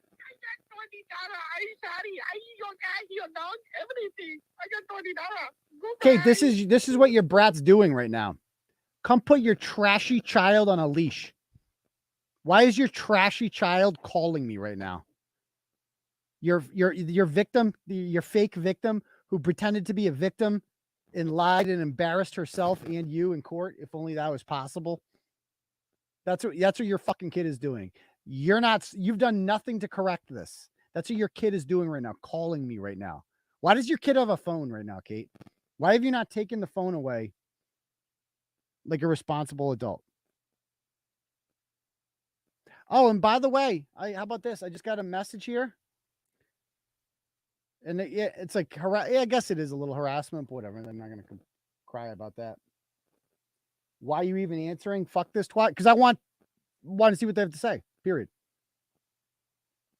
And again, it's not me talking. Oh, did I do something wrong by answering my fucking phone, Kate? How about you put your brat on a leash, your out of control child who's going to be pregnant by the time she's 18. Let's keep it a buck.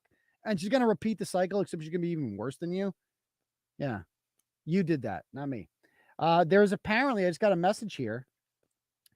Thank you for reporting on the drag queen show in Newton. A protest has been organized in Newton Center in response.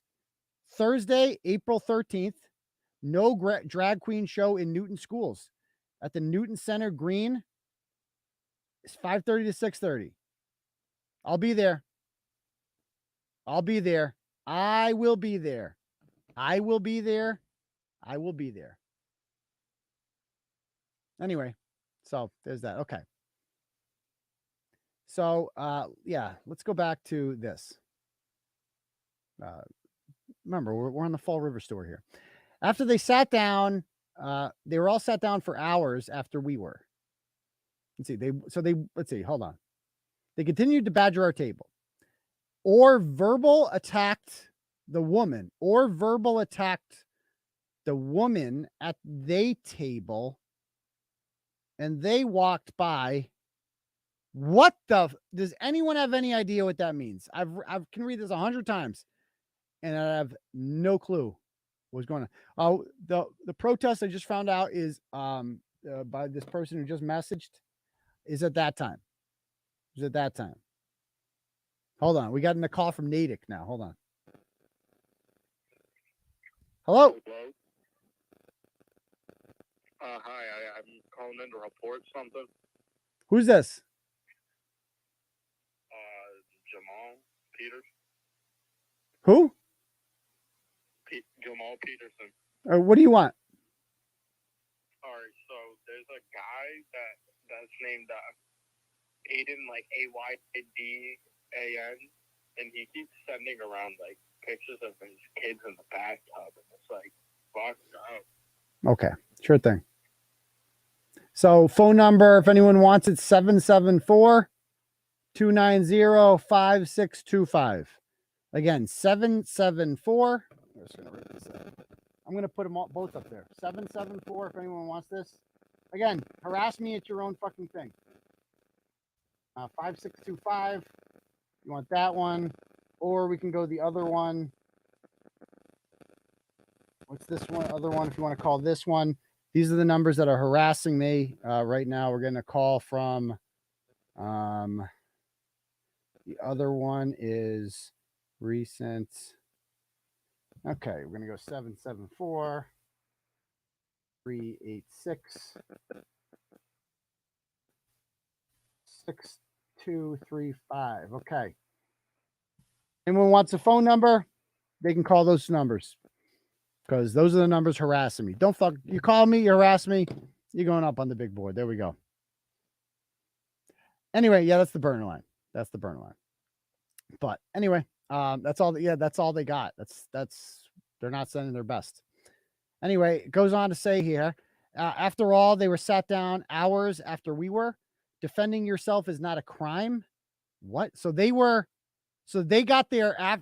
They were there after you, so you're allowed to swear in front of the kids. Okay.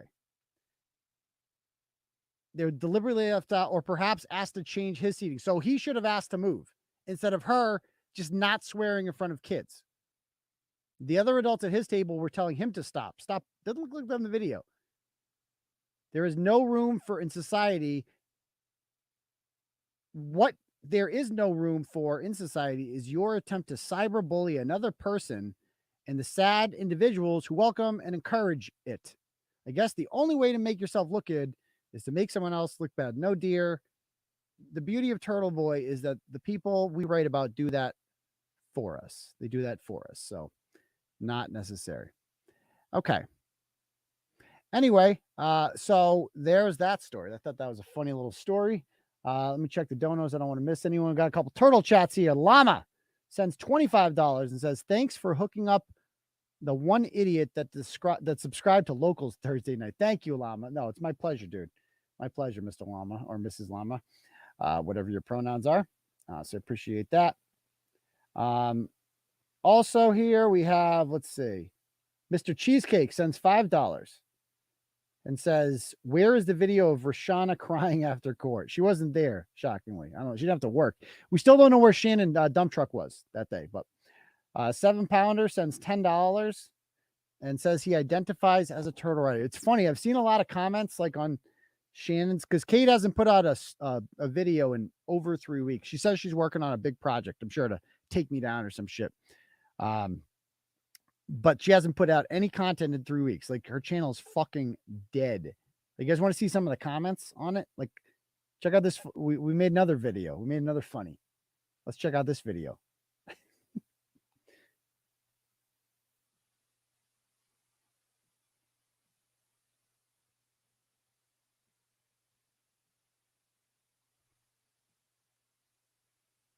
Let's see. He crawls me crusty. Okay. I didn't make this one. A turtle rider made this.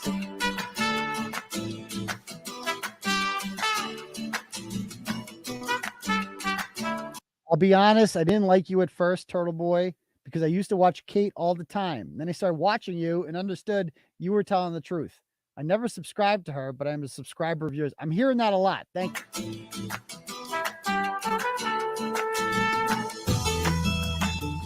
I unsubscribed from Kate under a different handle. Of course, she makes me cringe with her stupidity. I think she needs to hang it all up and go get a second job. It's old, Kate. Give it up and stop being a trash bag. Thanks. If more, Jim Wahlberg, we got to get Jim on the show sometime. He was one of the, like, her top guys for a while. He's gone too.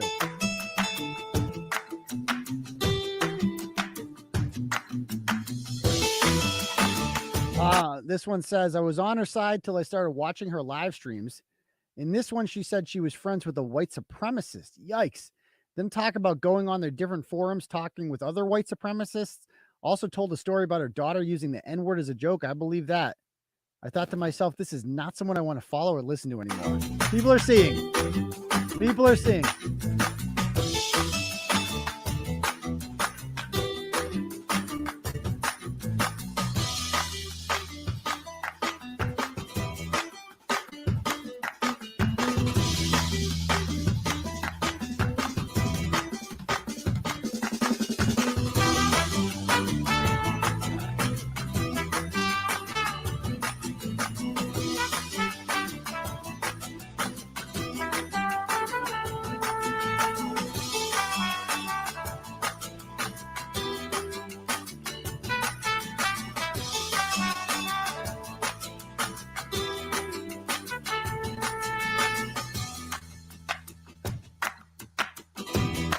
I didn't like you at first. I used to watch Kid. I'm hearing so much of it.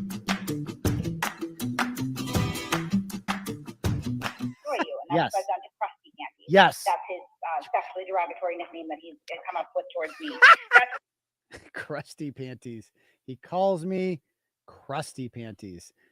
Granger Renfrew says, I'm a new subscriber as well. Keep reading her daughter in court was too much. I'm hearing that a lot.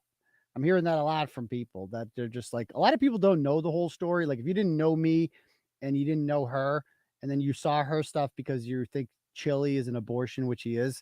And then you're like, oh, well, she's the anti-Chili, so she has to be a good person, right? It's like, no, she's not. She's worse than him. She's actually worse than Chili, because Chili never abused kids. Like, he's done a lot of shit in his life. But Chili's also like, I feel like Chili's been hit in the head a few times. Like, something's not wrong with that man. But I think we should watch, before we go on to the next topic, I think we should watch Merb, his stream. And by the way, Llama sends $25 with this turtle chat. We also got a turtle chat from Lisa. Says, a great birthday present to me on April 3rd that you won. Thank you very much, Lisa. I appreciate that. Oh, a couple more ones. Steve sends 25. Sorry, I donated twice on accident. I don't think the first one went through. So why not drop a third? Happen to be a turtle rider. Kate is reckless and desperate. To involve her daughter is sad and destructive. Thank you for being the best journalist around.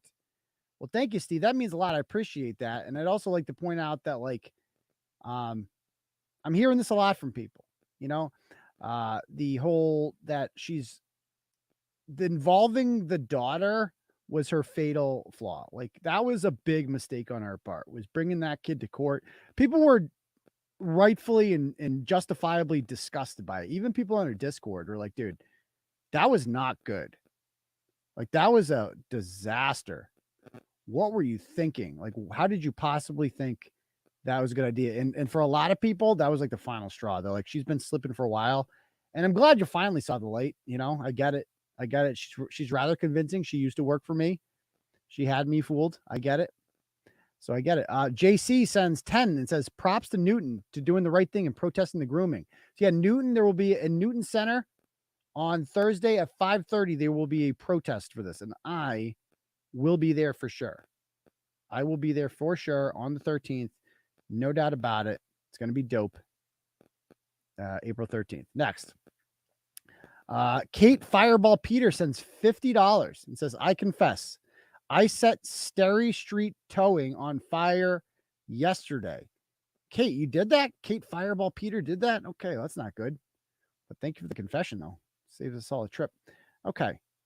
All right. So if anyone else wants to donate, again, you can click at the link at the top, donate whatever amount of money you want.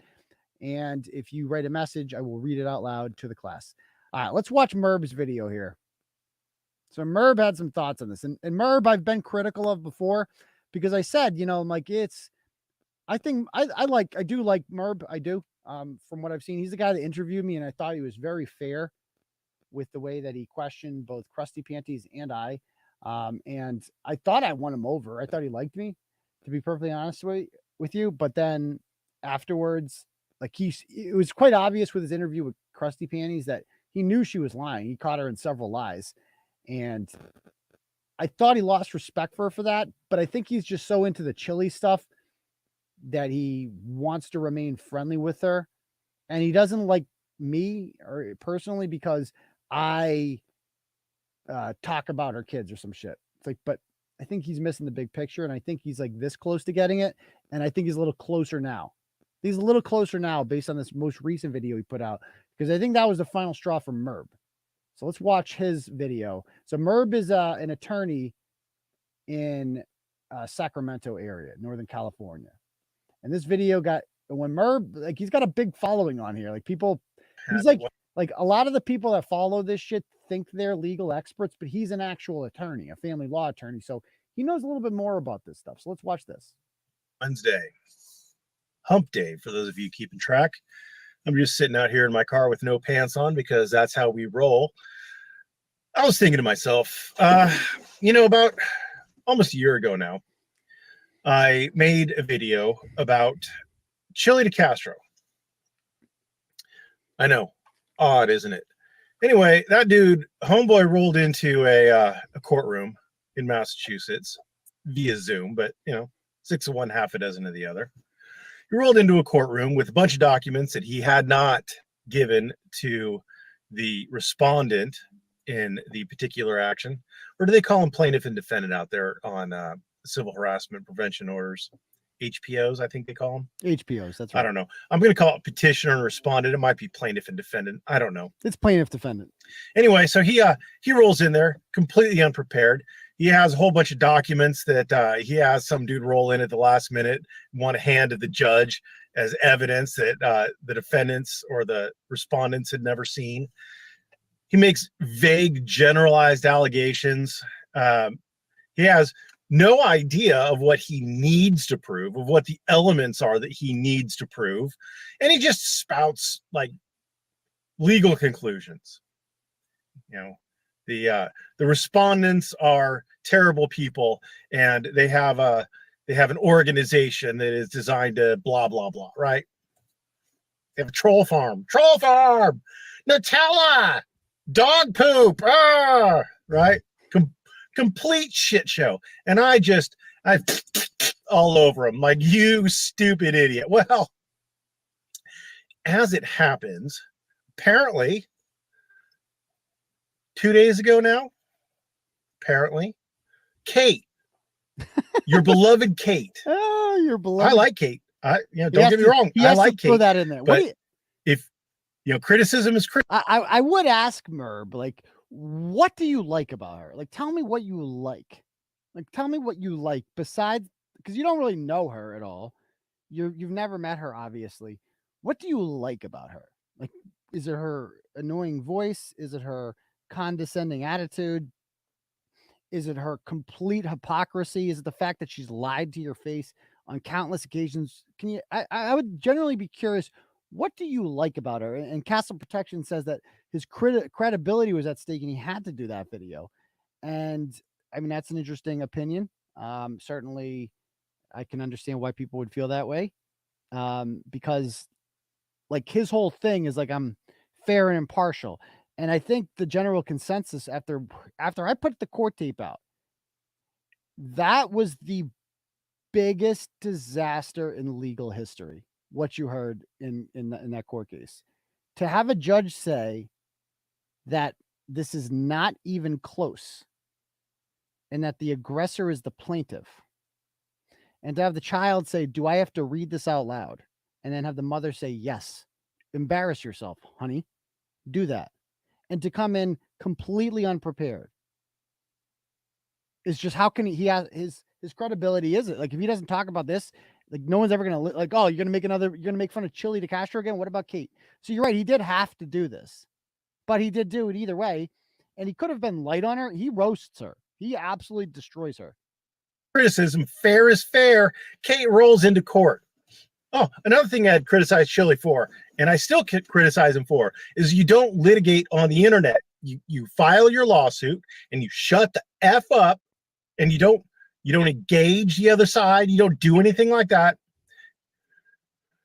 Well, Kate rolls into court after having made multiple posts about how Turtleboy is talking to her daughter. Oh my God. Kate has to respond to it. Kate can't take the phone away from her daughter. No, can't do that. She can't control who her daughter talks to. She has to try to control Aidan. Yeah. Because that makes sense, right? That makes sense. I know I'm going to get a bunch of people in here trying to defend Kate. Oh my God, our beloved Kate, our beloved Kate. No, she shit the bed. She rolls in there completely unprepared. 300 pages of documents. That's never seen that before. That's called a gish gallop. Usually that's used in debates, but sometimes litigants try to do that. Like, look at all these documents. With all these documents, something bad has to be in there. Well, no. 300 pages of documents, and then she pares it down to some amount because the judge is much kinder to her than the judge was to Chili. That's a good point. And allows her, like, that's a good point. Like, that hearing did not need to be 40 minutes long or whatever. Like, it was the second Teresa said, I'm not in fear, which was like 5 minutes into it. It's over. You're not in fear. Then what are we doing here? There's nothing to discuss. So I'm happy though that the judge let it go on, because we wouldn't have this amazing audio had this not transpired. To go to the clerk's office and make copies of these documents and give them to opposing counsel so the opposing counsel can review them before the hearing. I mean, that was a very generous move by the court. Very generous. And the court was very generous in responding to objections by opposing counsel and allowing Kate to get away with a lot of things that he should not have, had he actually been treating her the same as you treated opposing counsel. That's true. She did get a lot of leeway, and this happens in Massachusetts a lot with pro ses. Like Ryan Waters gets and Tony Branch gets so much leeway because they're pro ses. They're treated differently, and they get more, like, because you don't have an attorney, they just they kind of let you get away with shit that an attorney normally would not get away with. But she pares it down, and there's nothing there. She can't prove any single element of harassment. She can't prove any of it, and she fails to prove any of it. And then people are out there defending her, and they're calling Aidan a liar. Well, here's the caveat. I don't like Aidan. First of all, I've, to the best of my knowledge, never caught Aidan in a lie. It's true. I don't like the man. I don't like the way Hey, what's up with he that? trots Kate's kids out and uses them as bludgeoning tools against Kate. See, that's unfair. I get he has to have this caveat about like me. It's like, but he at the end of it, like he said, I've never lied to him. I've never done anything, and I don't use the kids as a bludgeoning tool. I've used Kate and like what she's done to him. Her crimes are against her own children. That's what makes her so. So how do you bring up her crimes and the horrible things that she has done without mentioning who the victims of these crimes are? It's not like I'm showing pictures of them like she is, or, you know, making them testify in court or anything like that. Like, what are you thinking? But I've never caught the man in a lie. Kate, I've caught in lies, multiple lies. It's true. Kate is the one who fabricated a lawsuit against Aidan to try to get his stuff taken down off of YouTube. Kate is the one who is against using the legal system, who has chided Chili for using the legal system to shut down someone's freedom of speech, and then she rolls into court and does it to Aidan. Yep, exactly. It's such a hypocrite. How can anyone not see this? Riddle me that, Batman. He's so annoyed.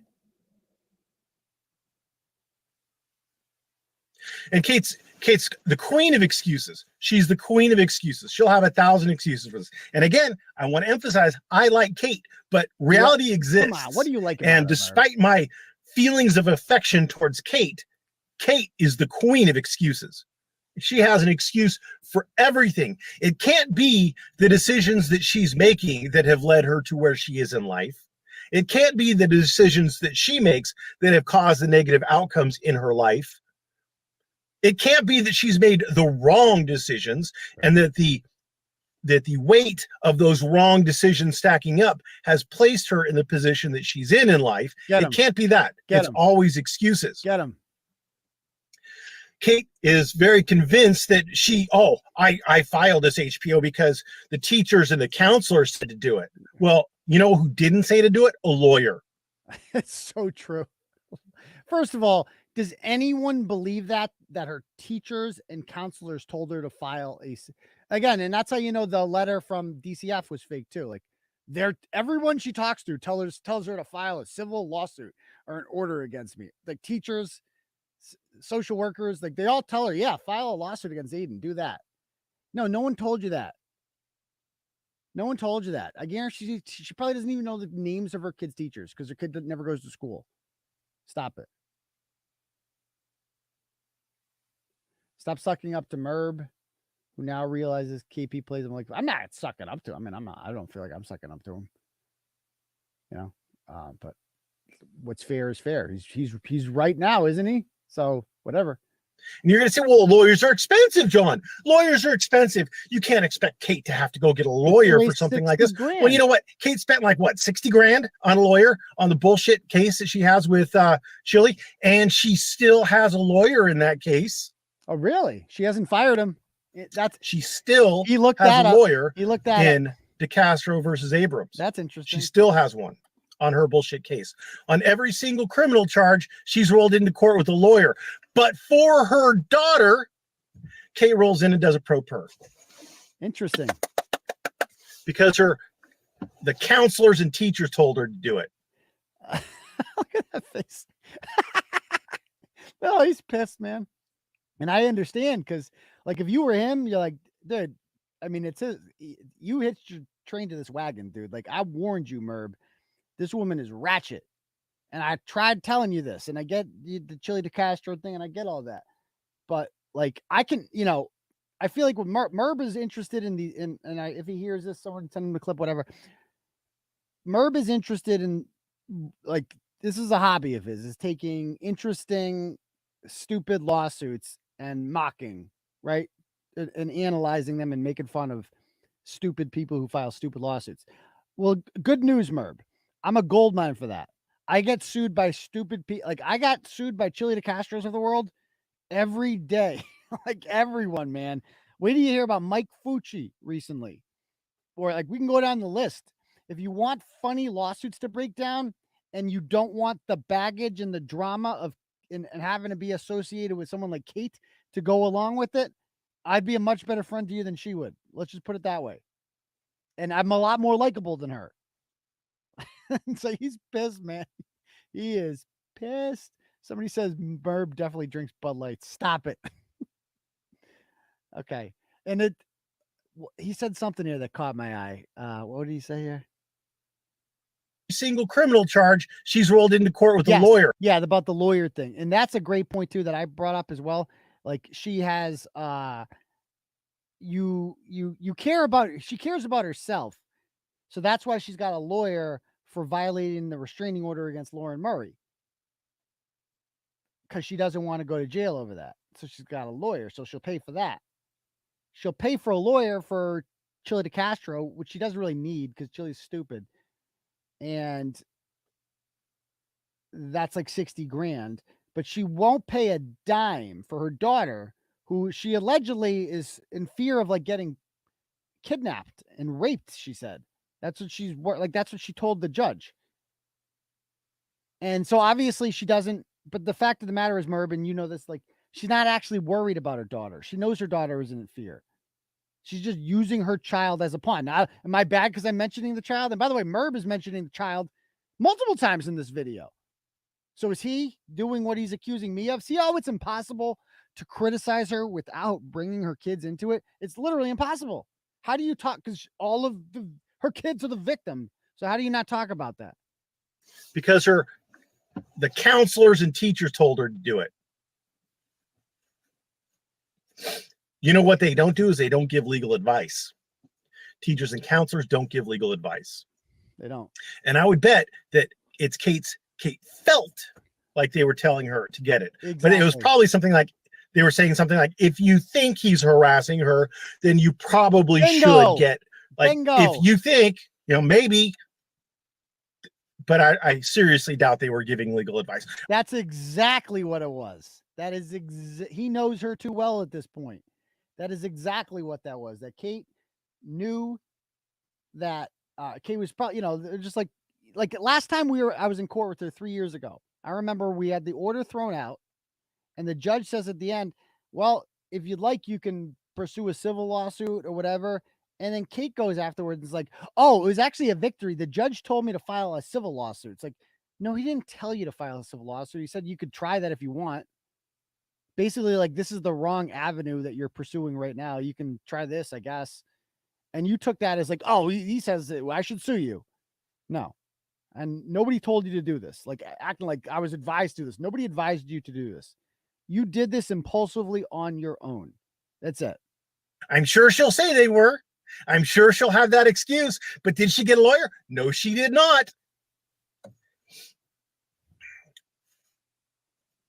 And, just completely give up the moral high ground. Kate is now using her daughter as a bludgeoning tool against Aidan. Thank you. Congratulations. Thank you. Congratulations. Thank you. That is what did you expect, Kate? What did you expect? Just shit decision. It's shit decision central. I'm sure Kate is a blast to hang out with. I'm sure Kate is a great gal to go out and march around Boston or New York or whatever. I'm sure she's a hoot and a holler of a good time. She seems like a really nice, fun person, but she makes shit decisions, and she shit the bed with it. I got to be honest. Like, I got to call him on that one. Like, what's fun about that? Like, what about her New Year's look like fun? They walked around in the rain with a domestic abuser, Andrew Johnson, and asked homeless people and drunks if they knew who Turtleboy was, and most of them did. That was there. And then they made fools of themselves in the subway. Where was the fun part of that? Like, I don't understand how Merb could call that fun, but whatever. To be perfectly honest with you. And it's hilarious. It's hilarious to see her little sycophants, her little white knights trying to make it all about Aidan. Aidan's a bad person. Well, yeah, he's not a good person. Oh, whoa. Kate is as bad or worse. Okay. She's as bad or worse. Okay. I'll take that backhand compliment, I guess. But I'm definitely not a bad person. Like, let's be clear about that. Merb. once you get to know me, you'll see I'm actually a pretty decent guy. You've been, he hasn't been completely unbrainwashed yet by her.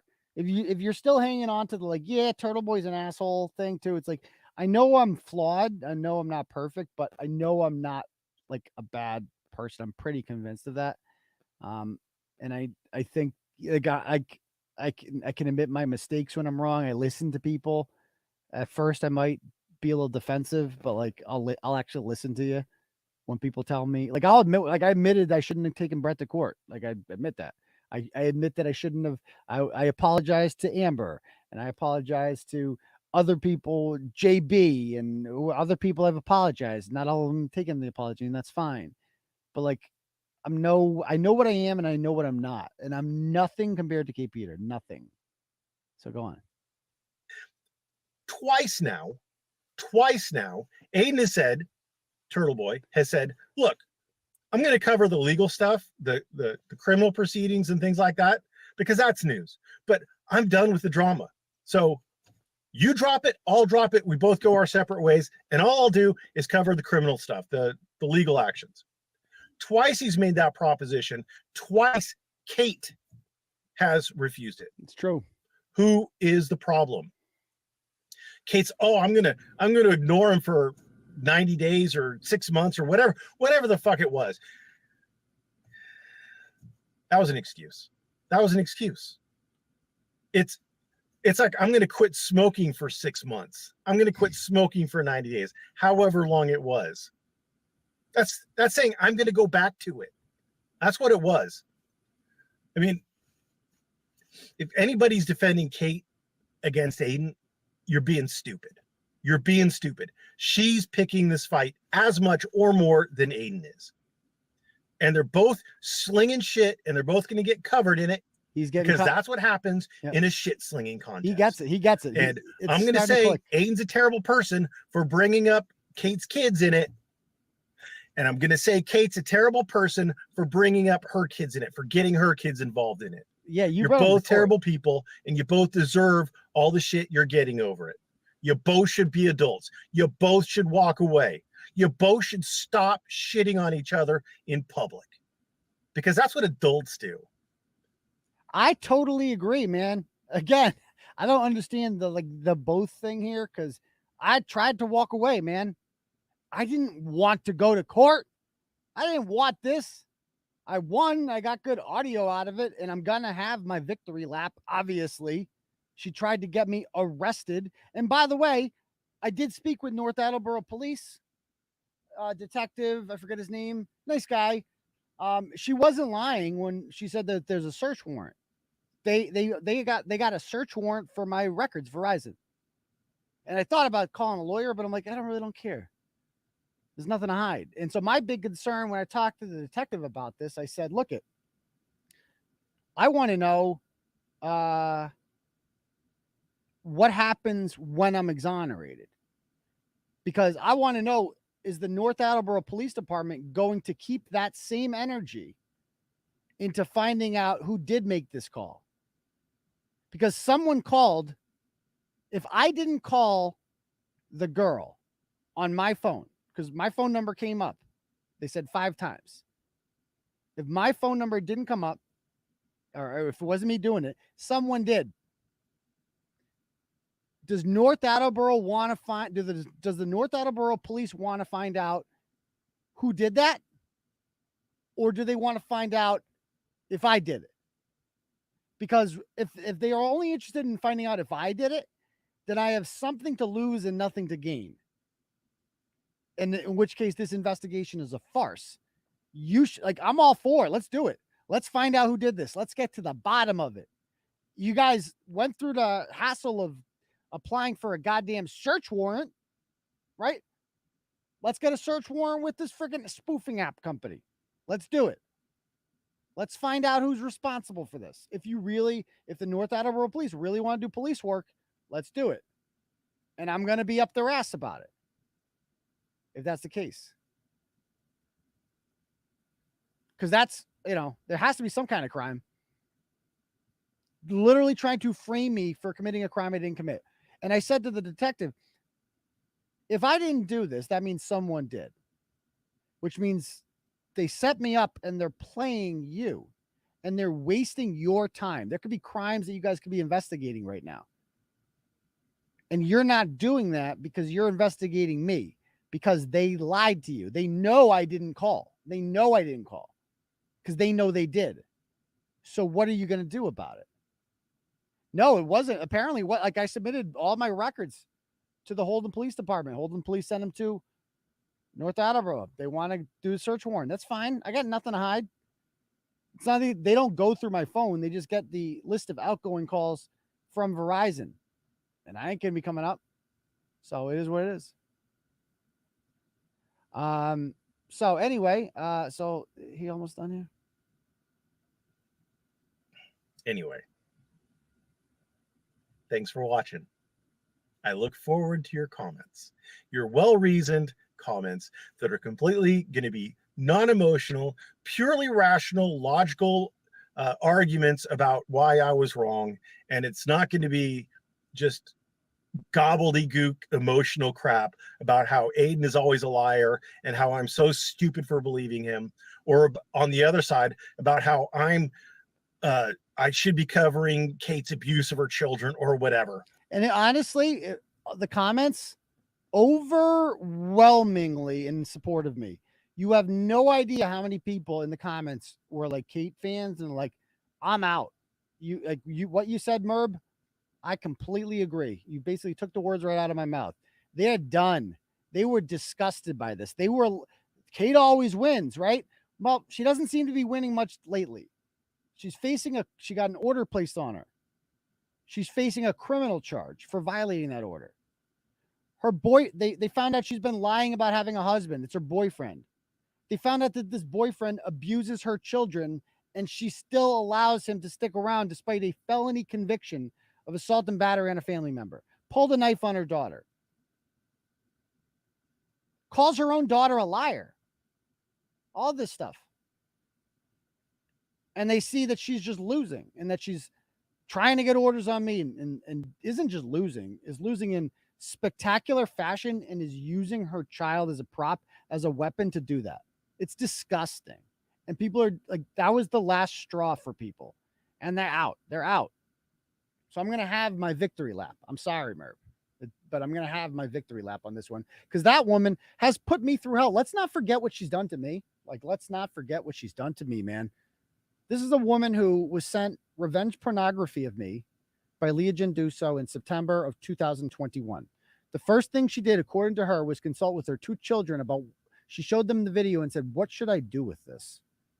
And her daughter said, fucking burn him. And she listened to her. And we know that she sent this, that she did this because I might still have the conversation here. Should we bring it up? Let's bring it up.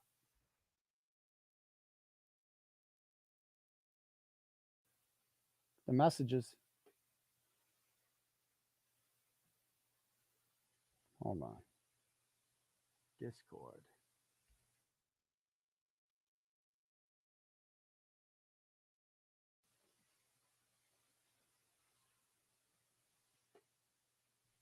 I got him somewhere. Basically, Chrissy went and they might have kicked me out. I can't see him anymore. Anyway, Chrissy went and made when she heard that Kate got the videos, she made a fake account pretending to be some sort of mistress of mine and messaged her and said, do you have the videos of him? I think he's having a relationship with this Genduso person. And she's like, yep. And she sends her the videos. We got Kate to send Chrissy got Kate to send her the videos. So we know Kate is distributing them. We have proof of it. She sent them to Chrissy herself. We got that, but it's not illegal to do that. So it is what it is. So like this whole idea that I'm just, I can't let something go, whatever. Like I ignore her and she does this. She sent an email to the mother of my children's work the other day about all this bullshit. And by the way, don't ever message her again, Kate. Like she's made it very clear to me. If you contact her again, that will be the 3rd unwanted contact. And you know what that's a magic number of. And she's got receipts of it. And she's going to go to Leominster District Court, and she's going to get an order on your ass. She don't want to talk to you. She despises you. She's disgusted by you. Okay? Nobody wants to talk to you. She has no interest in anything you're saying. Nobody has any interest in your saying. Nobody gives a fuck about my personal life. Literally nobody. So just leave it alone. Leave alone my personal life because I'm not hurting anyone. And I never was. So anyway, don't ever do that. Was a Turtleboy found not guilty? Yeah, and I was found not guilty on Law and Order. Go check out that episode on Wednesday on Lauren Laguna's channel. Went against some guy who's pretending to be Welsh and pretending to be in a hospital. He wasn't really in a hospital. He just didn't want to show his face. And he attempted to defend, called me a liar and said that I defamed Kate. Or not defamed Kate. Defamed Kate, that I published false DCF documents. And we went through everything, and all it did was just prove how right I was. Everything was right. But anyway, I could go on and on about that forever. By the way, thank you for got a donor here from Jim Young. Sends $50. And he goes, this is very specific, troll, so I want to let you know. $25 for each of those crank calls. So thank you to Jamal and Teresa and whoever out there called me up.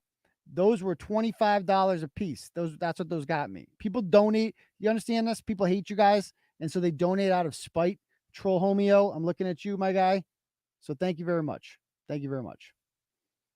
Anyway, I was going to get to the Holbrook story, but we'll be here all night. Oh, by the way, I got a dono from Kathleen. Sends $25, says, glad that your stories are making a difference.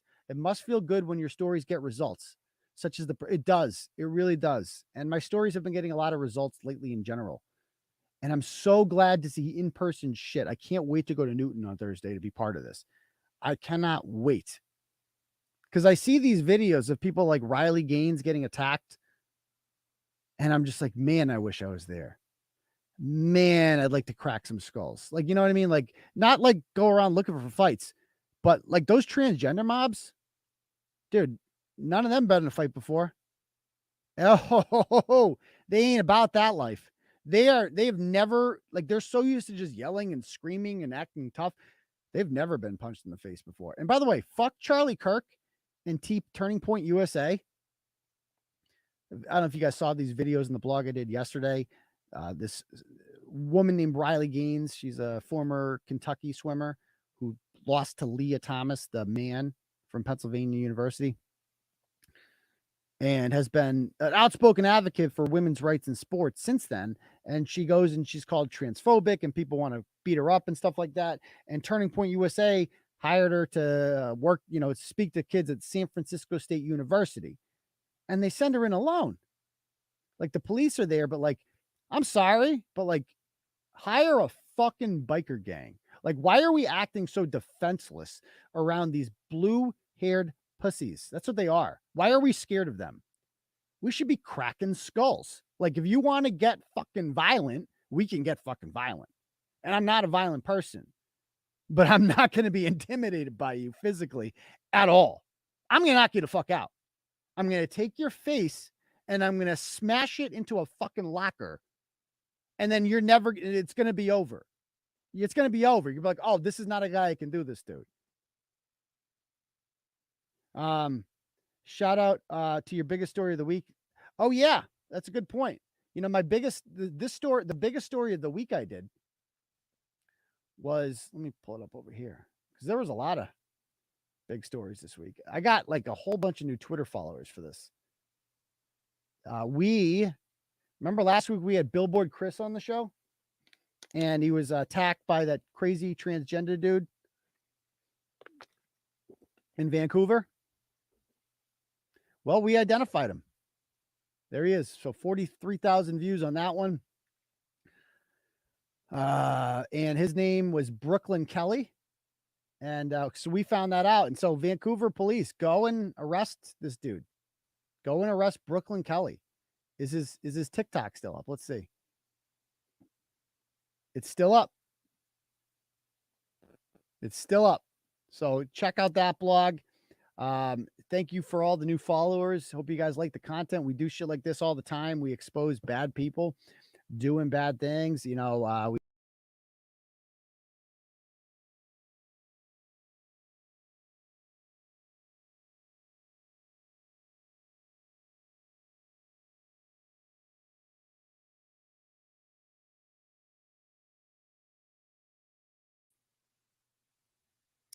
sorry about that.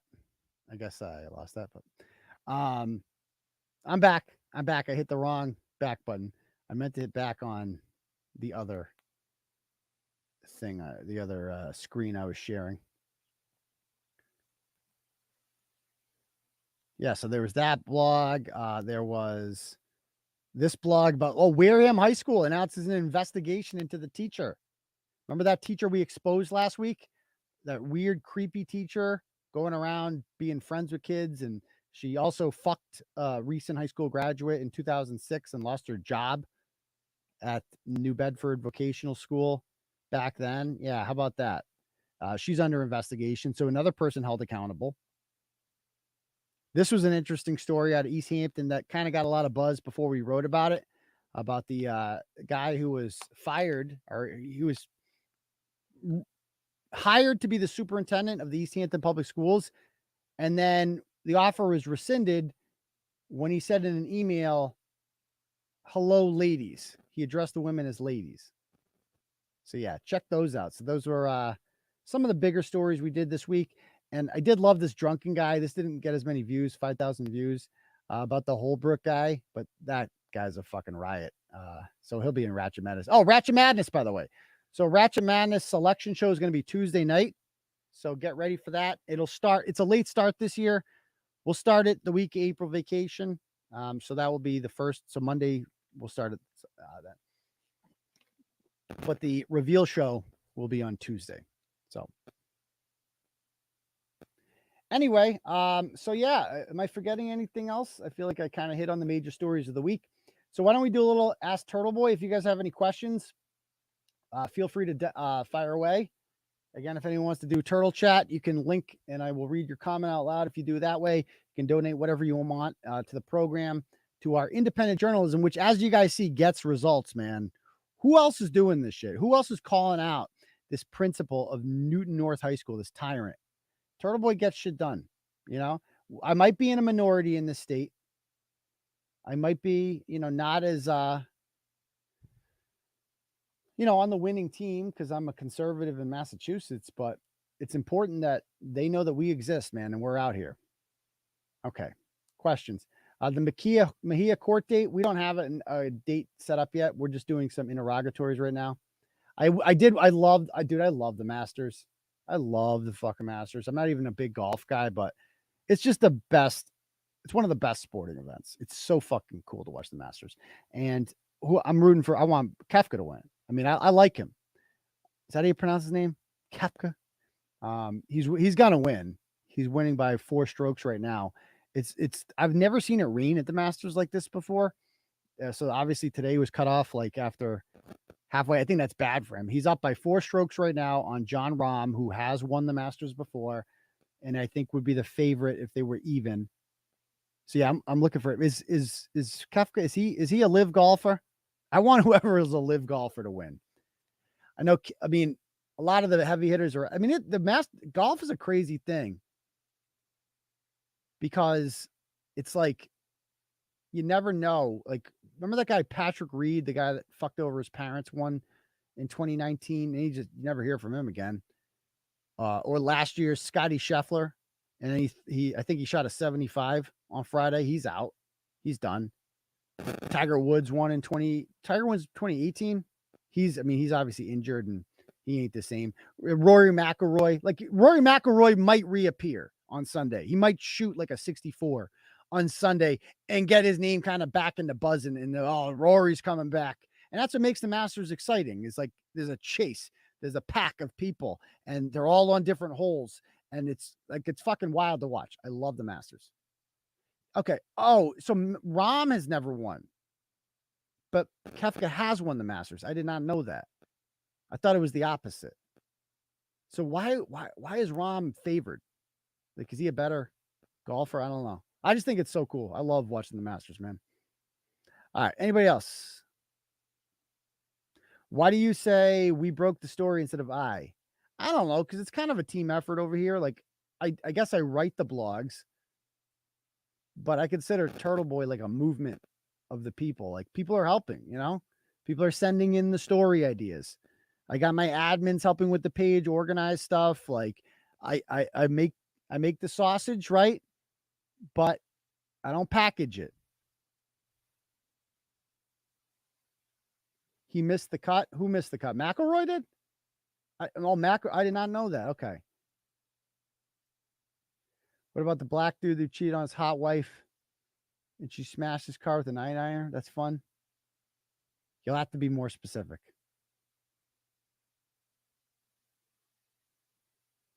Let's infiltrate Denny.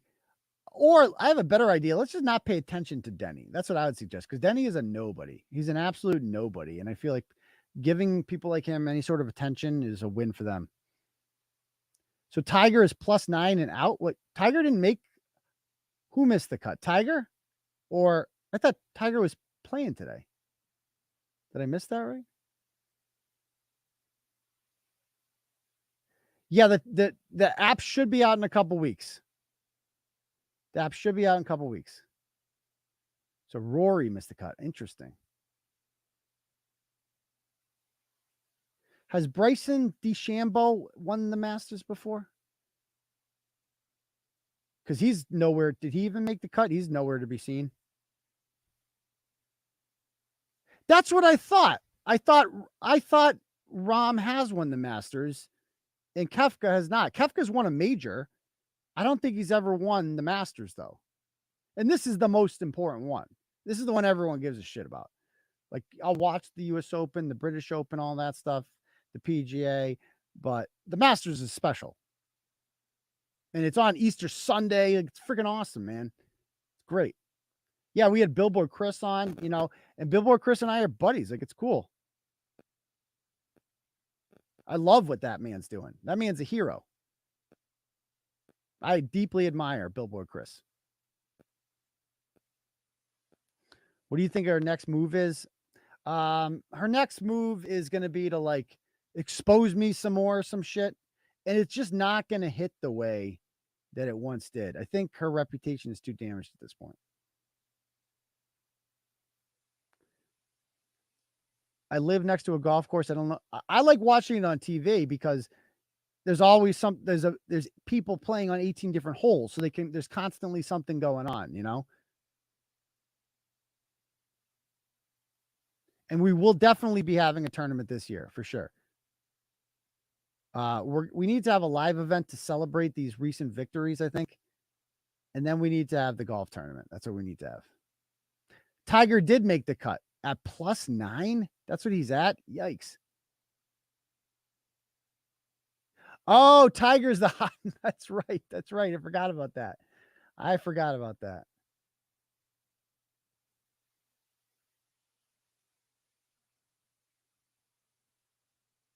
Like, the Masters is a hard course too. Like, it's hard to go under par at the Masters. Sorry, I got no freestyle this week. My bad. You know where we went last night? So my daughter had a cheering competition in Providence, and they stayed overnight there. And my son and me, we hate these things. So we just stayed in Worcester, and because he had swimming lessons in the morning. And so I took him yesterday to the Wonder Bar in Worcester. Have you guys ever been there? The Wonder Bar. It's like it's probably the oldest pizza place in Worcester. It's like there's very few pizza parlors around.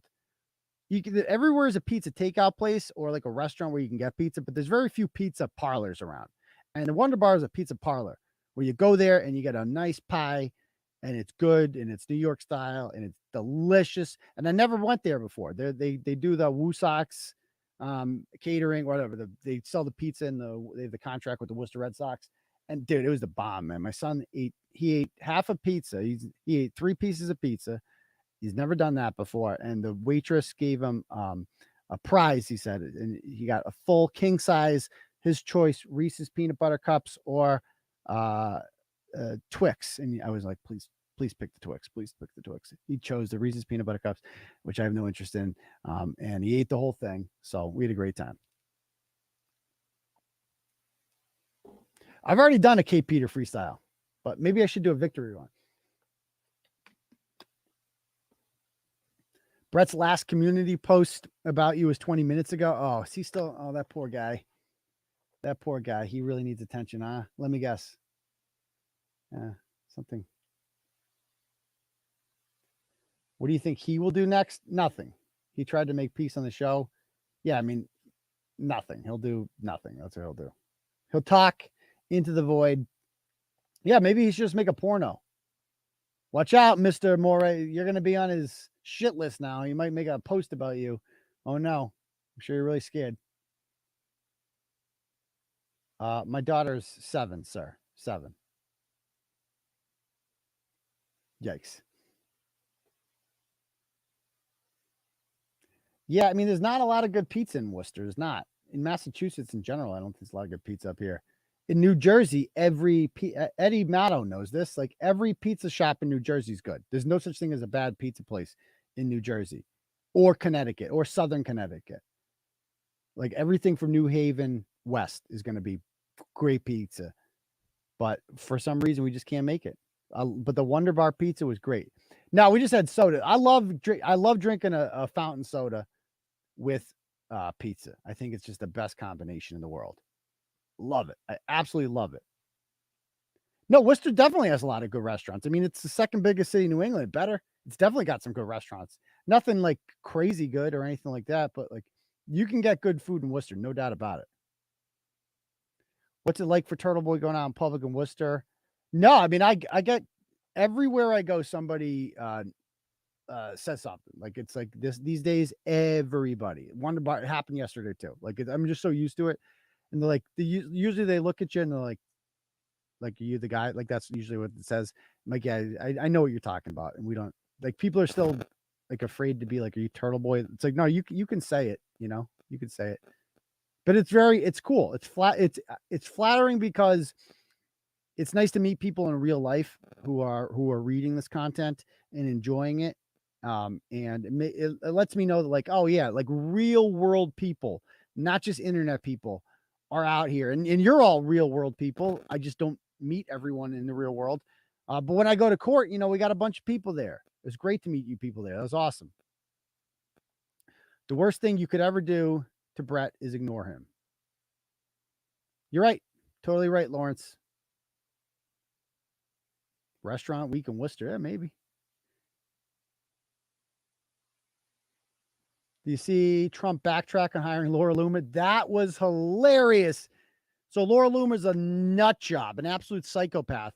And Trump, for some reason, speaks to the New York Times because he can't stop talking to Maggie Haberman and tells her, oh, we're thinking about hiring Laura Loomer. And they're like, Google her. She's fucking insane, a mentally unstable person. And so bad that, like, Marjorie Taylor Greene makes this post like, oh, hell no. Fuck no. And then Trump announces that they're canceling. We're not going to hire her. And that just shows once again why Trump can't be the guy. He's learned nothing. He's not alert enough. Like, I guarantee Ron DeSantis. And by the way, the only reason he wanted to hire her is because she's got good tweets roasting Ron DeSantis. That's the only thing he finds interesting about her. And it just shows that, like, he's worse than he was 8 years ago, much worse. And we're insane if we nominate him again. If you ever talk to Bret again, yeah, can you do the Bret voice? We'll see. Can we do the Tonic story? Yeah, I mean, I'd need to know more exact details, but I mean, Tonic is just like, his name is Zach Martin. First of all, he call him Tonic. His name is Zach Martin. And like, if we can get names, then we could talk, then we can work with something here. If we can get victims to reach out to us, I'd love to speak with Zachary Martin's rape victims. Because that's what he is. He's a rapist, Zachary Martin. You, sir, are a rapist. You rape women, you sexually assault them. Consent to you is a foreign topic. You don't understand what it means. And so, but you're also nobody. So why the fuck do I care?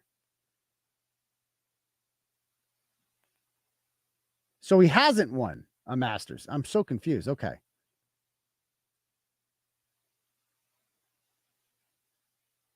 But we got a message here from we have a lot of Arizona turtle riders, huh? Oh, we got a donation here from we got one from Scott Starboard. Says Bret Killeran says, please get Dr. Starboard on Twitter to quit making fun of me because I lied and said I was paid to make fun of Kate. I'm not a simp, Rodriguez. Interesting. There you go. Thank you very much. I appreciate that. So, yeah, I mean, that's the thing, Bret. He's Slave Bret. That's his name now. He's Slave Bret. He canceled the show the other night because he's my slave. And I'm not even going to bother with him anymore. Like, I'm done giving that loser attention. But we had some fun.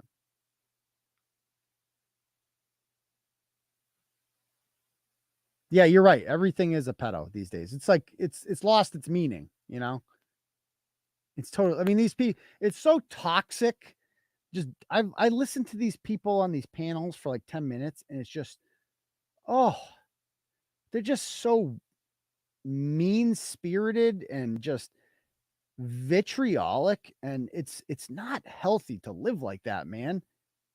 Like, and they just pick a target and they're just mean to them. It's like they've done it. I've seen them do it to Rue. I've seen them do it to Lauren Laguna. God knows. You go down the list, Paige B. Like anybody who's sensible at all, we're just gonna rip you apart. But you're like, who are you? Like you, the literal dregs of society. Andrew Brame, search his name, see what comes up. He's a literal meth head who is a career criminal, has no contact with his own children, and sits online all day and hangs out with Bret. Like that's his crew. Or Stephanie Loggins. They're like some of the worst dregs of society. And they sit there and they shit on other people all day. It's gross. I know. That's what I'm saying. I've lived in Worcester, you know, basically my whole life and I've never been to the Wonder Bar.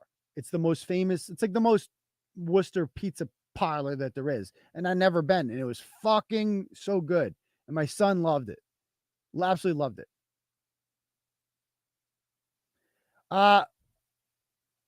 Those aren't real. Like those are not real. So basically,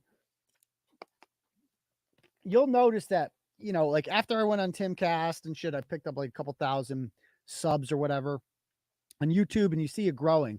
And we were like, I was up on her, not that we're paying attention or anything like that. But then when she started doing the chili stuff, she went way up and she got like 4,000 ahead of me probably. But I've been slowly creeping back up and I got within like a few hundred of her. And then all of a sudden one day she did no climbing for months. She was at 26.6. And then one day she's at 27.5. One day, 900. And has not grown a lick since then. Now, I'm familiar with growth on YouTube. Like, it happens over time. It's pretty consistent. Unless you have like a big show or a big blog where you link it in there. Like, Jason Collier got us like 2,000 subs. Tim Pool got me like 2,000 subs. Like, shit like that gives you an organic bump. She's not putting out any content. There's no reason you should just gain 900 followers in one day and then just fucking stop, because they're not real. She's so obsessed with staying ahead of me. That's the only thing that matters. So she just buys them. They're not real. Anyone can just buy subscribers on there. Yeah, I thought so. You want to see what he did? So Bret said that he was going to release his list of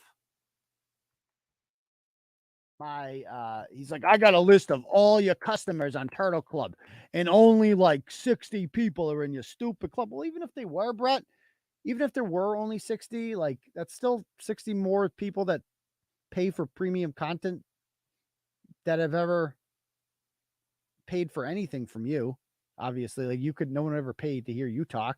So thank you for the backhanded compliment. For the record, in Turtle Club right now, I don't count day to day. You know, sometimes people's subscriptions run out. I think it's like 200 or 300 people are probably in Turtle Club. Let's say it's 250. Let's just throw it out there. And you get like over 60 pretty much on an average stream now, watching it live. A lot of people catch it the next day, like on here. Like we got 300 over the whole night on here. there will be over 3,000 that watch it. So like only 10% of people really watch it live and happening. And then the majority will watch it on the rewatch. So that's how it happens. So yeah, owned. And even a way, like do the math on that, Bret, like 200 times 15, like whatever that is, like that's called income.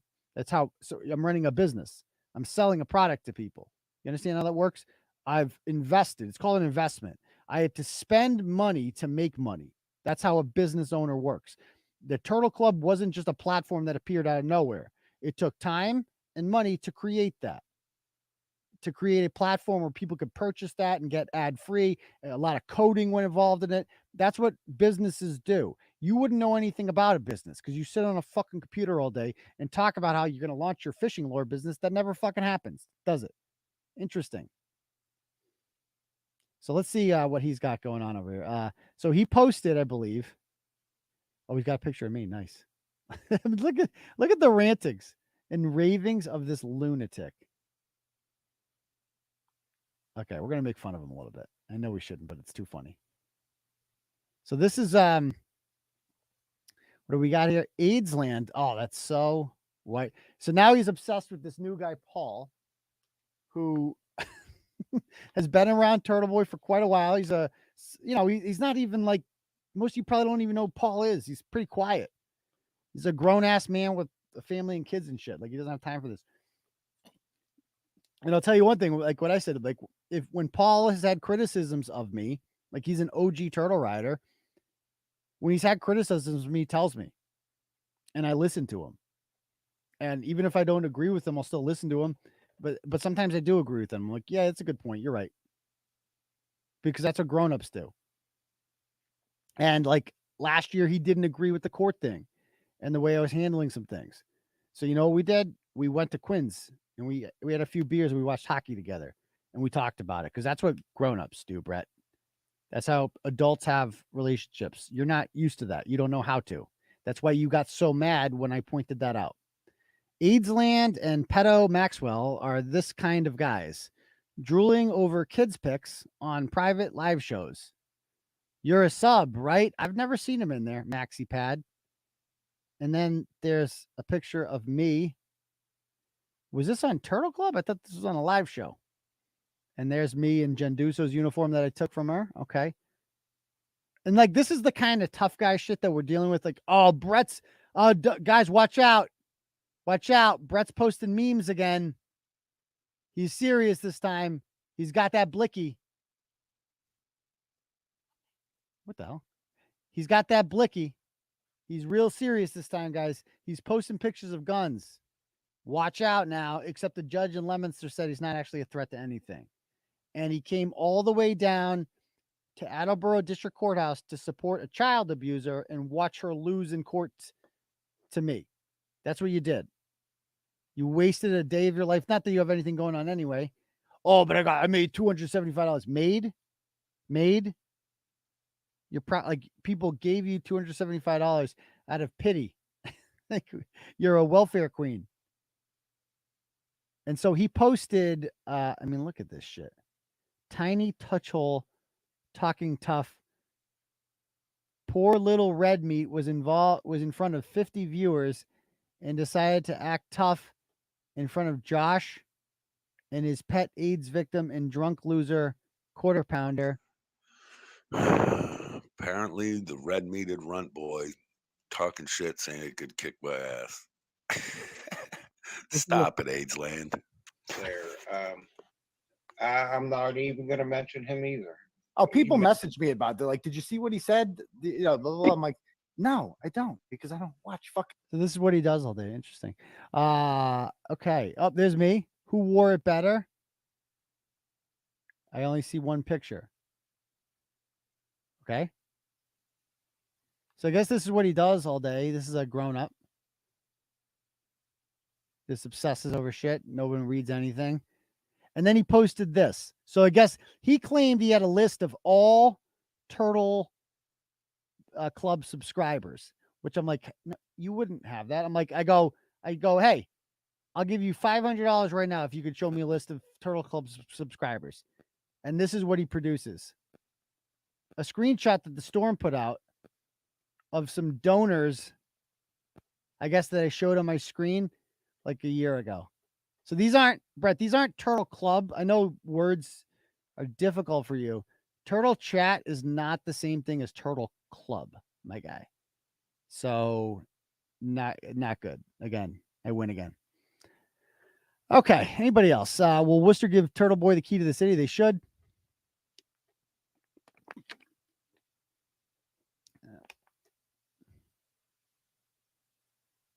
Yeah, Maggie Haberman said that Trump loved that Loomer was obsessed. That's the only thing. He didn't know anything about Laura Loomer, didn't research her, and was literally like a child. Like, oh, she made funny memes. She's hired. Like, that's how he does his hiring. And that's why we can't do this again. We can't. And I'll tell you one thing. I would lose respect for Ron DeSantis if he didn't run this time. I would lose respect for him. A lot of people are saying, run it. Well, he can't win, so he shouldn't run. Who cares if he doesn't win? You got to try. You know who else has run for you know who else has lost the primary? Joe Biden, Hillary Clinton, Mitt Romney, John McCain, George H.W. Bush. Go down the list. Pretty much everyone who's ever run for president before and gotten the nomination has lost a primary at some point. They all did. Like, it's okay. Like in 2028, DeSantis is going to be old news because he's no longer going to be governor. He's out in 26. And COVID is his big thing. That's his claim to fame. COVID is going to be a distant memory by 2028. You got to strike when the iron's hot. You got to do it now.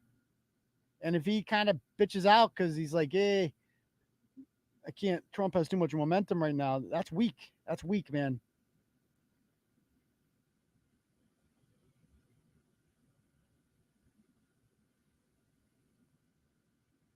See that Whitlock was on Tucker this week talking about secession. I did see that. Crazy. Just Christine is you were kicked out, I believe, of the by the way, she's a Florida turtle rider. I didn't realize that. I believe you were kicked out of the Discord the other day. I saw that. Sad.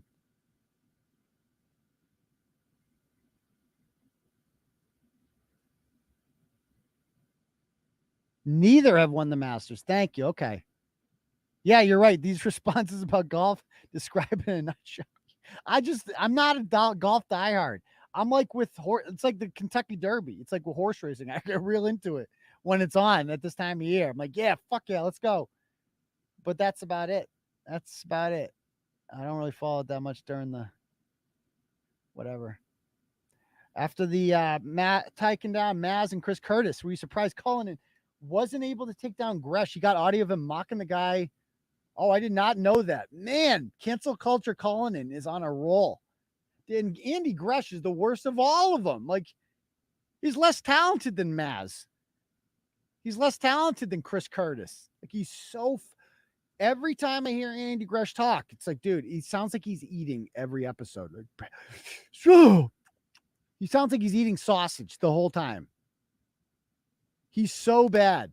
So bad. Oh, thank you, Lauren. Oh, it's very nice of you. Very appreciate that. Yeah, they were going after her for a bit too. She was a nice girl. She gave them a shot, and they were just like, they're literal children. And it's like, you wouldn't even know who they were if it not for me. So I guess it's probably my fault too. And like a Brian Richard, like, you can't argue with somebody like him. He's too retarded. Too retarded.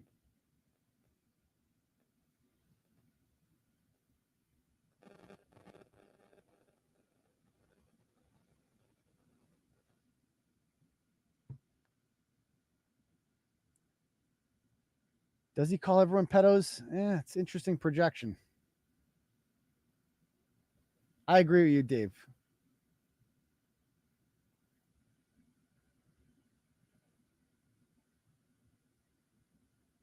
Did he really? Did he really? That's fucking funny. That's funny. Dick Blumenthal broke his leg at the Yukon parade today. A cameraman fell on. That is fucking hilarious. Ooh. Yeah, I mean, good luck coming out. Leah Genduso is so jealous of Lauren number one, and for obvious reasons. I mean, come on, look at them both. Look at them both. Like, we all know who's hotter of them. It's not even close. It's the younger one, the significantly younger one, with no wrinkles. Like, come on. And that's why she's so obsessed with her. That's why she went to her house, took pictures of her, because she was mad about, you know, no more red meat. No more red meat. You're cut off. Where would she get the money to buy subs? Probably from that 60 grand that she just got, I'm guessing. Of course she bought subs. I've been mentioned by Turtleboy. I have no clout. Yeah. It was just call him Bert. Like everyone's calling him Bert now. Yeah, but he made 200. Made is an interesting word. Made 275 bucks. Nobody in real life is as stupid as Chili and not in jail. Yeah, I don't really pay attention to Chili at all.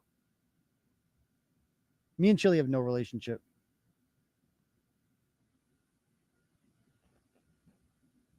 Yeah, right. And there's a big difference of her live chat numbers on her panel shows when she's out. That's a good point. Whenever she's like doing a live at home, it's like 1,500 people watching live. Then when she goes organically out and does a live stream, it's like 200. Like, really, nobody's interested in this. When it's like, that's interesting. When you can't get on a computer and do whatever the fuck you're doing on the end, it just stops. It's weird how that happens.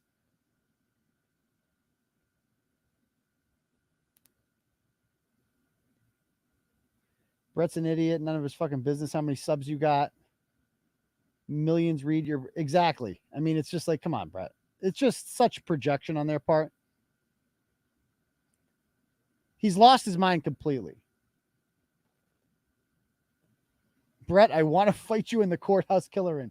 Anybody who wants to fight you in a courthouse doesn't really want to fight you at all, because everybody knows you can't fight in a fucking courthouse. Well, I said I was going to do it outside. Oh, really? Like, so you announced it in the courthouse. You knew that they were going to be watching your ass. You stood outside pacing like a lunatic. Yeah. Like they were going to let that happen.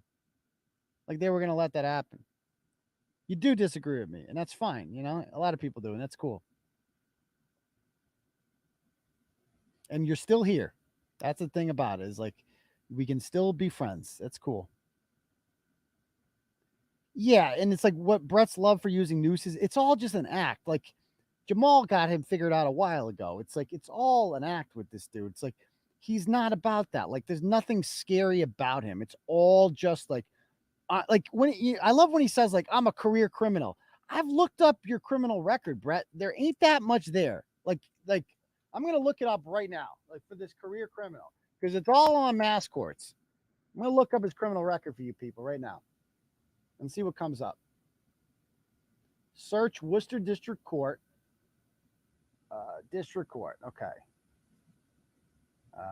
Worcester. Let's see what comes up. Killerin. He's born and raised in Worcester, right? Let's see what comes up. Okay. Bret's last criminal charge. I'm not kidding you.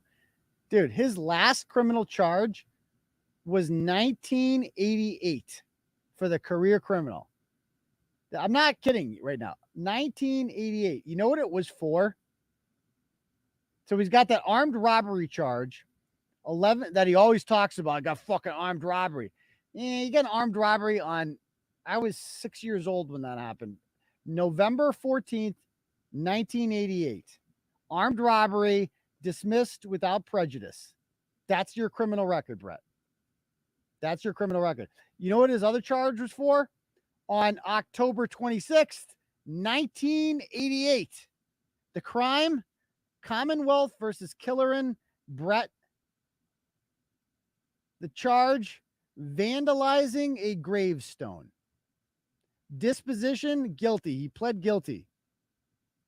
In 2008, he had a probation violation hearing for the charge of vandalizing a gravestone 20 years later. So that's Mr. I got a long criminal record. Bitch, I'm looking at your criminal record right now. Oh, you haven't caught a charge since 1988, motherfucker. Reagan was president. Reagan. Reagan. That's the last charge you caught, son. I'm a criminal record. There's nothing hardcore about this dude. He likes to act like he's just like this old grizzled Worcester dude that's like been through some shit. And I robbed a bunch of fucking people and I was a real criminal scumbag. No, you weren't. No, you weren't. The whole time you were in Worcester, you were just a loser, degenerate meth head who never had a fucking job and collected welfare and was on SSI, and that's your life. And you play video games and you talk a lot. You're good at talking, but you're not actually this like hardened, grizzled Worcester dude. You don't get in fights. Stop it. Nothing like that. Yeah, like Kenny, that's the thing. You're allowed to own a gun, Bret. You own a gun. That's enough right there. And in some of the most liberal states, you can own a gun. That shows how unhard you are. But yeah, you got the memes. You got some memes. At least you got that going for you. You know, his wife will let you leave the house for a day. I told him, why you acting like you're all that shit? Idiots give you money. You're too fucking broke to go down. Said, don't you get how sad that is? He deleted it. Oh, yikes. Yikes. I mean, he's just so weak, you know?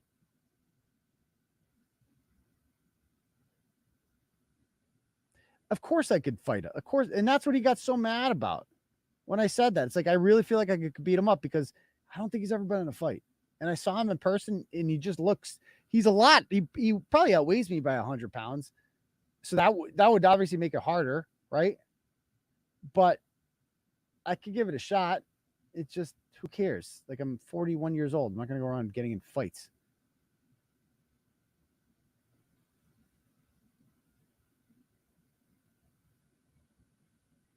Okay, if I'm going to scroll down to the current comments because I'm way behind. Way behind. Who vandalizes gravestones? Yeah.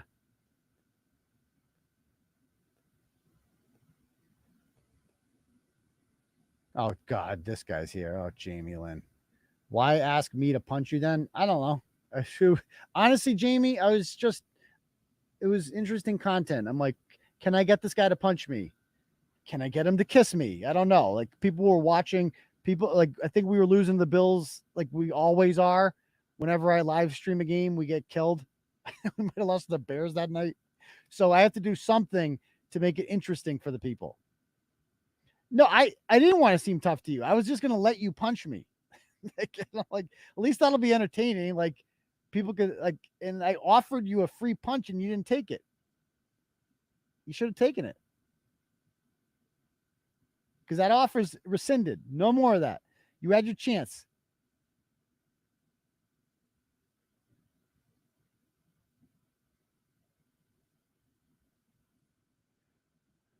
Who the fuck would brag? Oh, he mentions it all the time. Like, he always, even when he was the co-host of my show, he'd always talk about my armed robbery charge. 35 years ago now, dude. 35 years ago. Why don't you go back to defacing gravestones? Okay.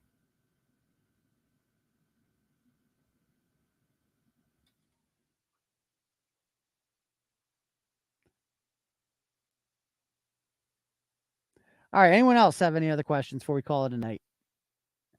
LG is a pig. You have no. Yeah, it's like, believe me. Why? Who has no concerns?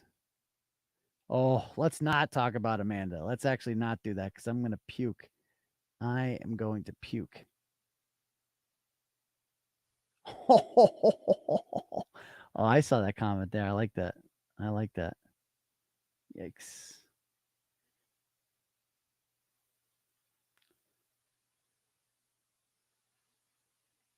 All right. Anyone else have anything to say?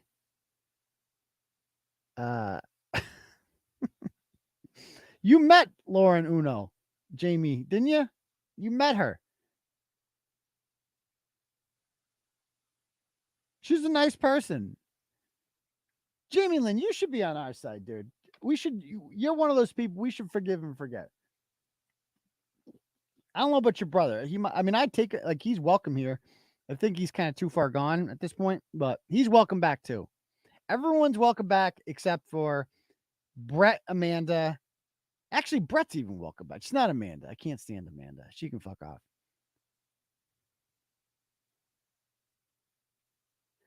Should I bring Lawless? Do you want to come up, Lawless, to entertain the crowd for 5 minutes? I'll give you 5 minutes. If Jamie Lynn wants to come up, he can come up here. I'll give you 5 minutes, okay? Lawless, to end the show. I'm going to post the link. Whenever a shram comes up, it always gets interesting. Oh, you said no? Oh, you're not going to come up. Okay.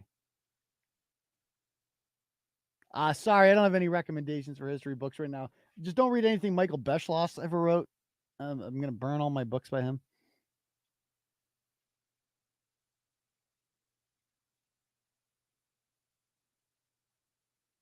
Oh, yeah. They're not even close in comparison. Trust me. It's like she's a hard 40, man. 42 at this point. 42.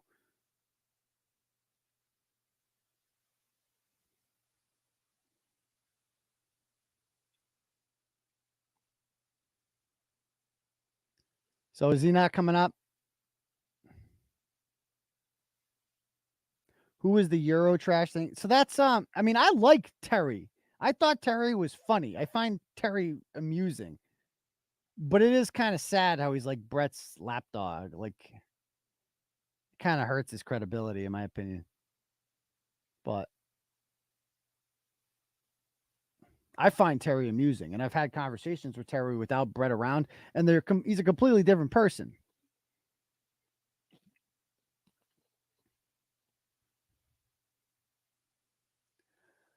All right, so I guess Lawless isn't going to take the bait. That's fine. But anyway, guys, thanks for joining me. I appreciate all your support, and we will see you guys all for the next episode of Turtleboy Live on Tuesday night. Happy Easter, guys. Jesus is risen. And we will see you guys all on Tuesday night. Peace, Turtle Riders.